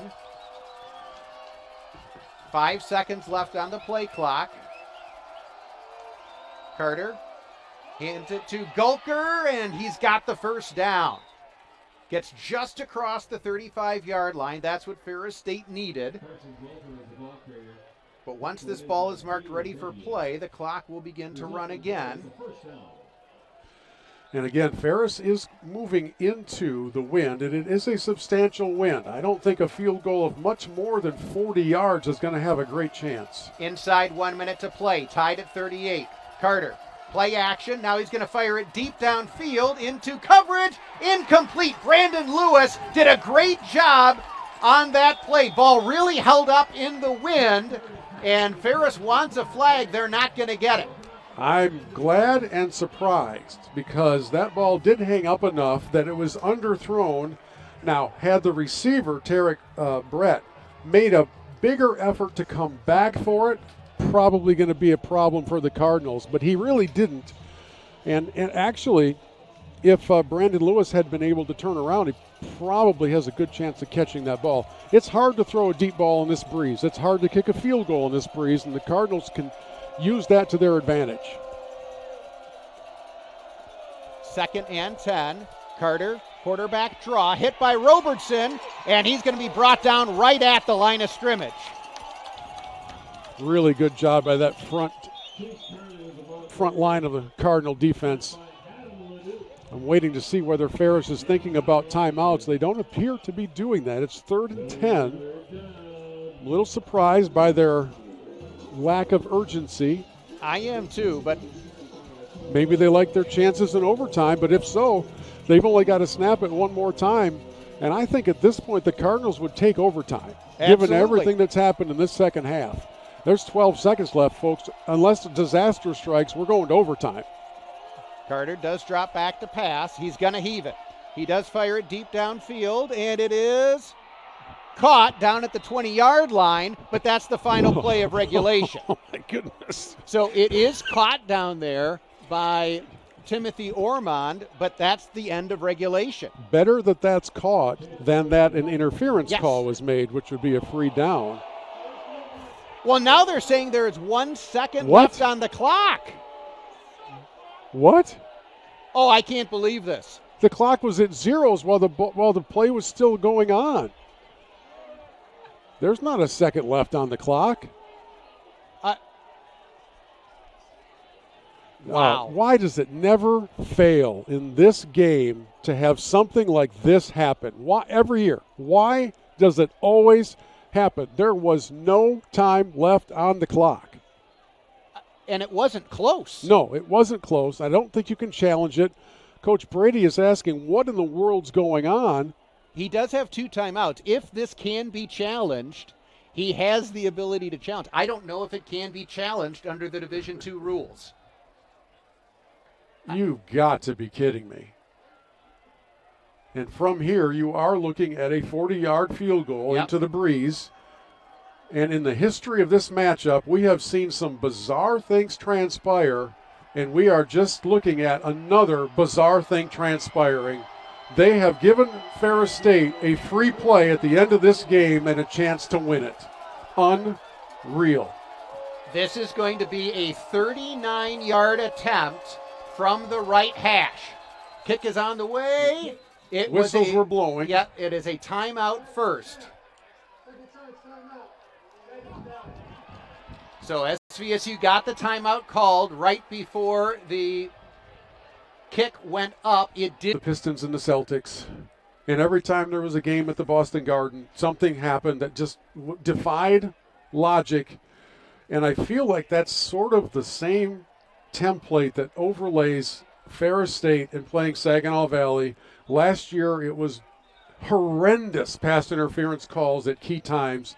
And here today, Spartan Bob is apparently keeping track of time and gives Ferris State a free play when one is not deserved. Correct. That's the bottom line. It's not even borderline. I cannot believe that just happened.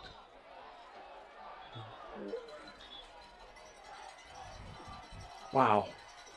By the way, the field goal that was attempted as the timeout was called was good. Yes. So now it will once again be Eddie Jewett lining up. SVSU does have one more timeout remaining. Again, 39-yard attempt from the right hash for the right-footed place kicker. Kick is on the way. It's sidewinding. And it's no good! It is no good! We are going to overtime after all! Ball don't lie. Listen to this crowd. Man, that ball hung in the air forever, JJ. It hung in the air forever, and I thought it was going to be good. So justice is served in that debacle of an ending, and now at 38 all, this game goes to overtime. Absolutely remarkable. My goodness. That one was spinning side to side. It wasn't a classic end-over-end kick, and it just, I don't know if it fell short or went left, but it didn't go between the uprights. Wow. Cardinals, the Cardinals live to fight in overtime. We will be back. There will be another coin toss when we return. 38-38. GLIAC title on the line. We are going to overtime. You are listening to Saginaw Valley. The GLIAC is the Conference of Champions. Since its inception in 1972, GLIAC teams have won 53 national championships and countless more individual championships. Throughout the GLIAC, passionate fans come support our athletes in 21 NCAA-sponsored sports. Just as important as being champions on the field. The pool. The court. The course. The track. GLIAC student athletes are champions in the classroom and the community. The GLIAC is. The GLIAC is. The GLIAC is. The Conference of Champions. At Garber Buick, better is a daily effort. We start every day with better in mind. Better prices, payments, and selection. That's a big part of it, but not the whole picture. We're constantly improving to be a better place to shop, get service, and work. See Garber Buick in Saginaw and get a better payment on a new Buick Encore or Envision. The relentless pursuit of better. That's Garber Buick. State Street in Saginaw. Online, GarberBuick.com. Home of the low price guarantee. If you want a career that requires... JJ Boehm, Bill Hobson, back in yet another storybook saga. 50 years these two teams have been playing against each other, SVSU and Ferris State, and this one will be another epic chapter in the rivalry as SVSU comes into this one with a single GLIAC loss, so still with GLIAC title hopes, and they have now forced overtime against Ferris State, the defending national champs, current #1 team in the country, and it's Christian Boyvet, already our Meyer player of the game, and it is going to be Brady Rose for Ferris State, single captains out there for the coin flip. Usually in overtime, if given the option, you want to be on offense second. Correct. So that you know what you have to do to respond to whatever happened on that first possession. And for those of you who are somewhat newer to college overtime, both teams are given a possession starting at the opposing 25-yard line. And they play it as if it was regular football. It's 1st and 10. The only thing that can end it before both teams get a possession is a turnover. I'm sorry, a score by the defense. We'll listen into the coin toss here. Tails. What is your call? Tails is the call. You see it's a head.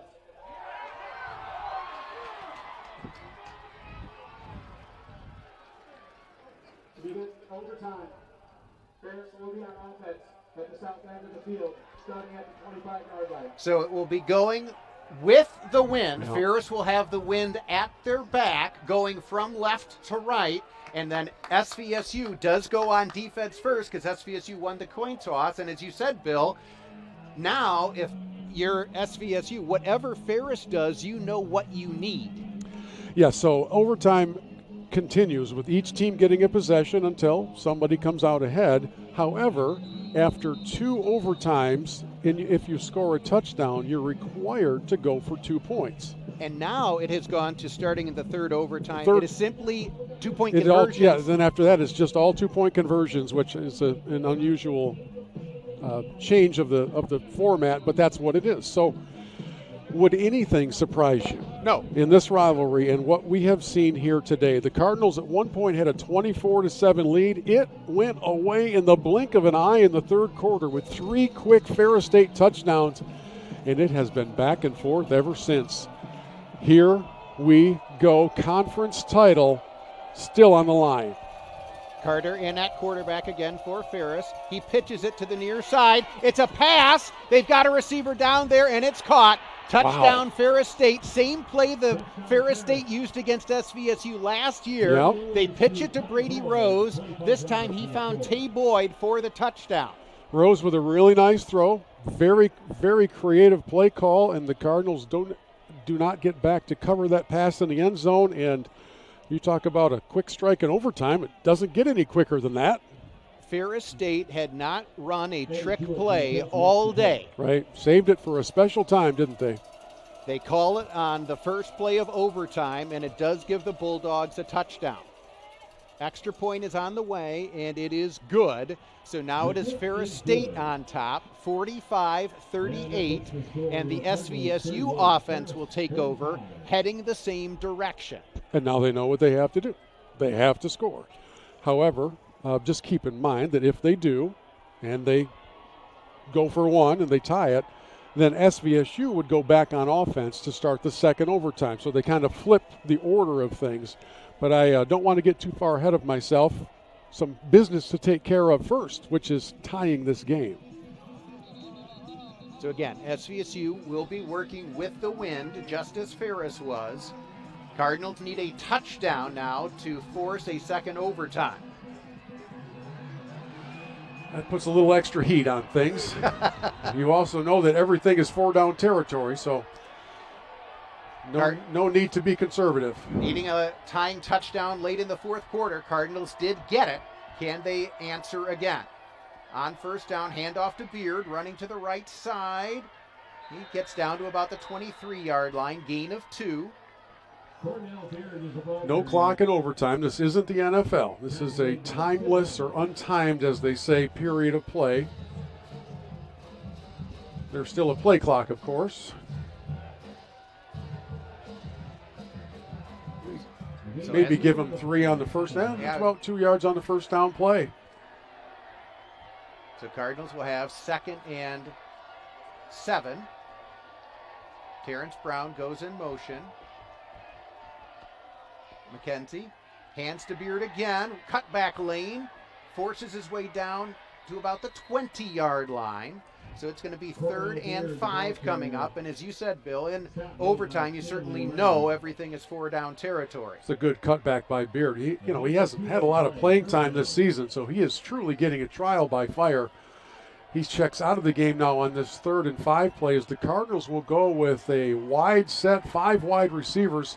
Sometimes that set, or 4 wide receivers, sometimes sets up for a quarterback draw. But Ferris has been really good today at paying attention to Mason McKenzie in this moment. Let's see what the Cardinals have cooked up. 3rd and 5. McKenzie does drop back to pass, rolling to his left. Now he comes back to the right.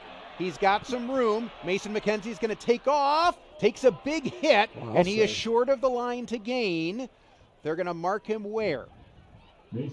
At about the 16.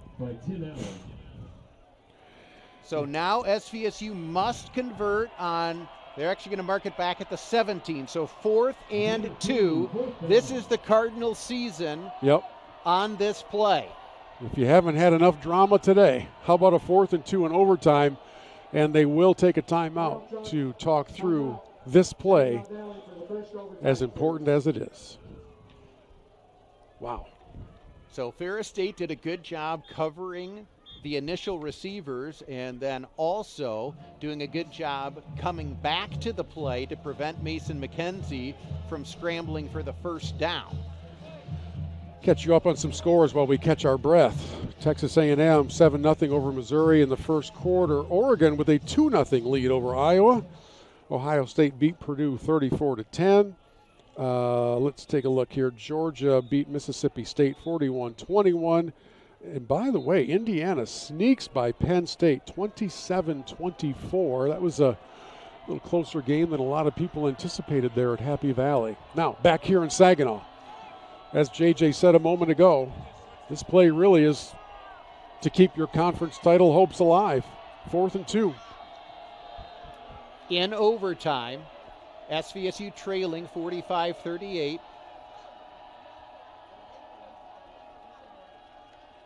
McKenzie drops back to pass, throws over the middle, and it is caught. What a grab by Eric Kraft, the senior captain, to pick up the first down. That is a gutsy play call and a really good catch by Kraft. He was covered. I mean, he was covered closely. That was tough in traffic to move the chains. Hand off to Bradford, running to the left side, stays on his feet. Israel Bradford is down to the 2. Question for you. Go for 2? At home, I kick the extra point and keep going. That's me. Hand off to Bradford again, struggling forward. He can get the first down, and I think that's what he's done. Wow. So it was, if the Cardinals get down to the 1, it will then be 1st and goal from there. And yes, now SVSU is going to bring in the power package. Going to be turning the lights on here pretty soon. I didn't know if we'd see Patterson come in to take this snap, but Mason McKenzie is staying in the game. I would fairly anticipate either he keeps it or Austin Bills gets it. Nothing fancy here. This doesn't need to be anything trickery or misdirection. 1st and goal from the 1. McKenzie keeps it, dives into the end zone. Touchdown Saginaw Valley.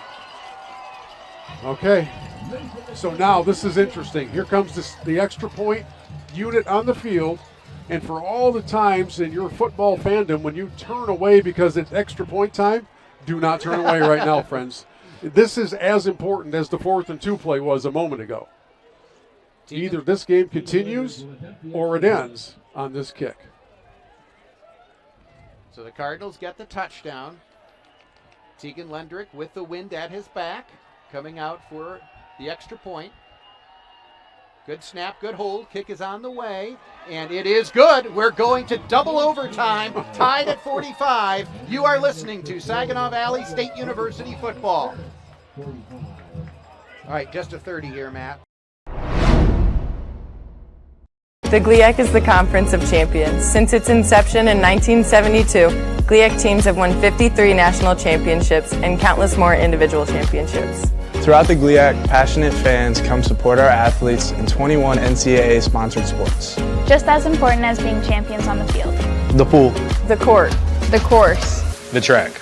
GLIAC student athletes are champions in the classroom and the community. The GLIAC is. The GLIAC is. The GLIAC is. The Conference of Champions. Bill Hobson back at Wick Stadium, where SVSU gets the huge conversion on 4th and 2. Eric Kraft the senior wideout out of Waterford Kettering on his senior day, comes up with the catch, and then Mason McKenzie runs it in for his third rushing touchdown of the game now, and we will head to the other end of the field, and now it will be SVSU going into the wind on offense for the second overtime. Got a message a moment ago from former Cardinal running back Timmy Nealon. Says he's listening into the broadcast, and there are a lot of you over in Big Rapids probably watching on Flow Sports. Welcome aboard to another epic contest between these two rivals. They have played for 50 straight years. Is that the deal? Correct. And man, so many of them have been the down-to-the-wire, memory-making forever showdowns. This one with so much on the line now in double overtime. Cardinals back on offense. On first down, handoff to Bradford. Stutter steps his way. Gets down to about the 22-yard line for a gain of 3. A little bit late to recognize the crease that had developed on his cutback to the right. So a 2 or 3 yard pickup is what Bradford ends up with. Yeah, they'll spot him at the 23, so just a gain of 2. Everybody standing here now. Everybody standing. 3 receivers split wide to the right on 2nd and 8. Blitz coming. McKenzie sees it. Trying to step up. Throws a jump pass. It's incomplete. He was looking for Eric Kraft. And good job by Ferris to stay right there and break up the pass. So now it's going to be 3rd and 8. And again, as we saw at the end of regulation, any field goal going in this direction is going to be tough. Very, very tough. In the first overtime, Ferris ran one play. It was a trick play, halfback option for a touchdown. Cardinals had to work at it a little bit harder here, now coming out on 3rd and 8. You'd like to see it get at least 3 or 4 yards closer if a field goal is going to be the outcome of this possession. 3rd and 8 from the Ferris 23. They go with the handoff, running to the left side, and get just down inside the 20. So Israel Bradford on the carry. And we'll see if SVSU does bring out the field goal unit. They will. You kind of have to. I don't know that you have a lot of common sense options. It's 4th and a good 5 yards to go. So you got to come away with something. And this is as good a chance to do that as any from 37 yards. The Lenderink family right in front of our broadcast position. You'll be able to hear from them here the outcome of this kick. From the left hash for the right-footed place kicker. Good snap, good hold. Kick from Lenderick has plenty of distance, but it is no good. Wide to the left. Boy, I thought he had it. And so now Ferris State takes over. Any points for Ferris State, and the Bulldogs win this game. Tough direction in which to kick. Always so hard to judge the accuracy of a field goal from the side angle like we have. I thought it was right down the middle, to be honest with you. Okay. So now SVSU, the defense has played stellar today, forcing 6 turnovers. Now they need to prevent Ferris from scoring as they go to work in double overtime. Handoff up the middle. This is going to go for a gain of about 5. Good push by the Ferris offensive line after the handoff to Tariq Brett. One of the few times it hasn't been a quarterback keep on first down. Man, what a home season finale this is. And what a huge moment for this defense. And here, Carter rolling to his right. He's going to run. And he got the corner, and he has the first down. Snuck out around the corner, ran away from Ty Robertson, who thought he may have had the angle on Carter, but just couldn't quite catch up to him.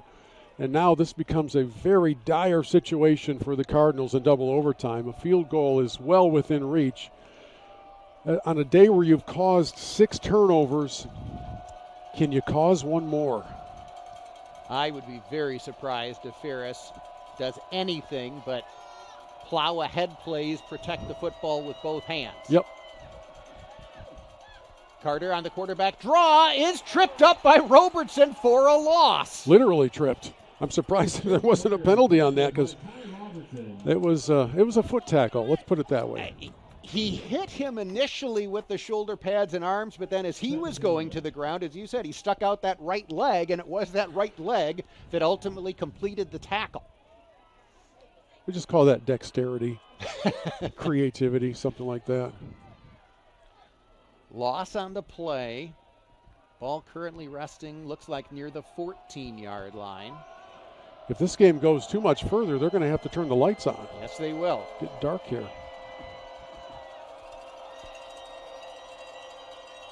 Here, handoff, coming to the near side. Oh, broken tackle, and it's going to go for a touchdown, Ferris State. Tariq Brett runs it in, and Ferris State wins in double overtime. Oh, that is a crusher. What an effort. What a game. What a rivalry. And what a shame. At the end of all that, that handshake at the 50-yard line is going to be a very bitter moment for the guys in dark blue today. Oh. SVSU did so many things well, but in the second overtime, Cardinals could not put any points on the board, and then Ferris State gets a nice run by Tariq Brett. You have to give credit to him. He runs it in for the game-winning touchdown in double overtime. Ferris State wins 51-45. Back in a moment. You are listening to Saginaw Valley State University football.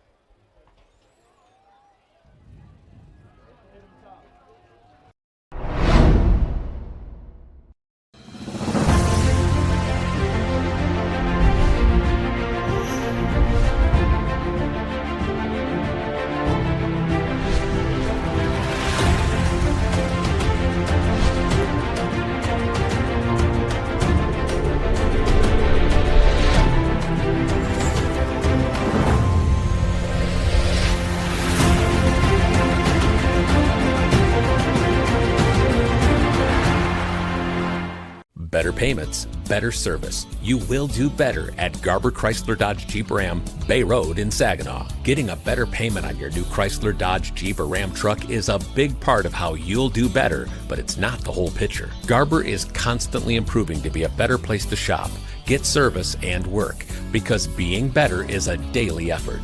The relentless pursuit of better. That's Garber Chrysler Dodge Jeep Ram, Bay Road in Saginaw. Online, garbercdjr.com. You step up to life's challenges. Covenant Healthcare helps you stay one step ahead. As the most preferred health system for orthopedics, we're leading the way.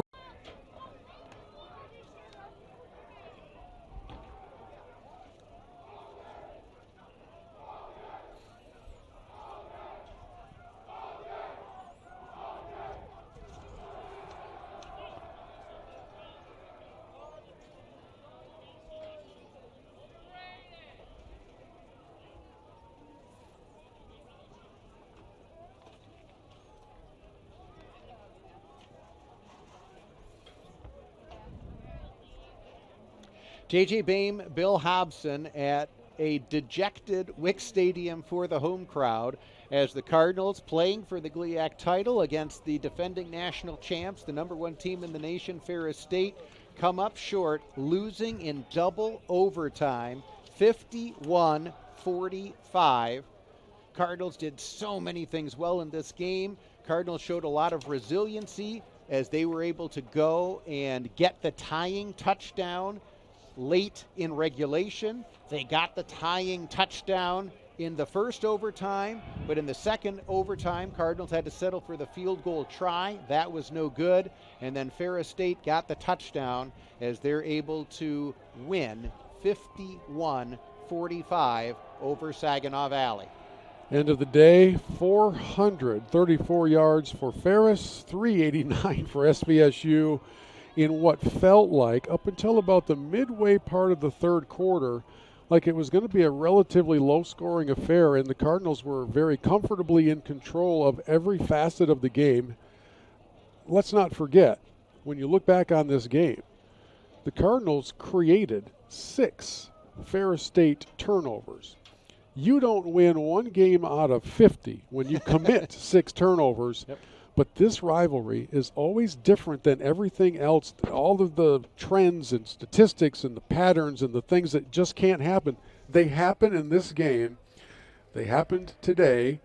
And Ferris State, once again, comes away with one of those jaw-dropping, one-possession victories that is just a kick to the gut. And if you had asked me, JJ, in your career of broadcasting, what's the hardest loss that you've ever witnessed or been a part of, I would have pointed to that 1995 Chris Pullum's game in the snow over in Big Rapids, because it all seemed to unfold in slow motion. And this is right up there. When these young men talk about this game 30 years from now, they're going to feel that same pain, because this one was there for the taking and it just got away. And Ferris is a great team, but there goes the conference title hopes. And wow, this was that opportunity, and they will have a challenge here to pull everything together for the trip to Houghton for the season finale. That is where SVSU will play next Saturday for what we now know will be the final game of the 2025 campaign. Right now, Grand Valley leading Michigan Tech 18-7. Grand Valley at home in that game. Roosevelt leading Wayne State 48-7. And earlier today, Northern Michigan in 4 overtimes defeated Davenport 47-45. And as you said, Bill, this one's really going to sting. Our Meyer player of the game, one of the Cardinal seniors, Christian Boivin, 15 total tackles, including a half tackle for loss, 2 interceptions on the day.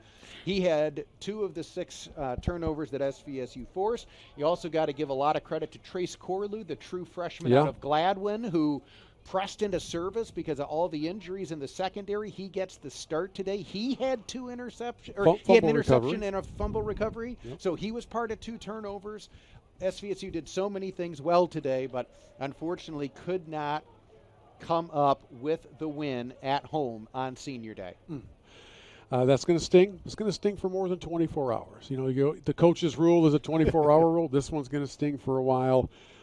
Ferris State shows I see no reason why they don't continue to roll through the postseason and the playoffs. But today, that juggernaut of a team was beatable.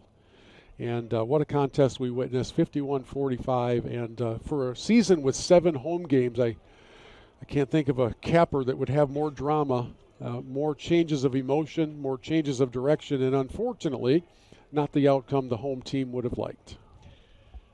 SVSU comes up short today at home in double overtime to Ferris State, losing 51-45.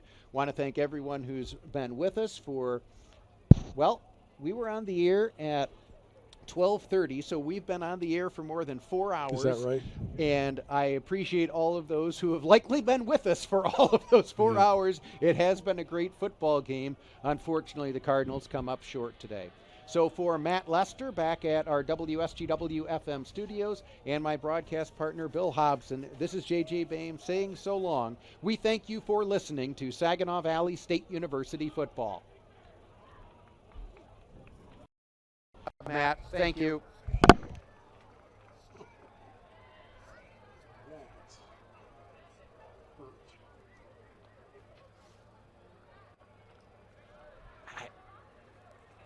There's all kinds of things you nitpick after.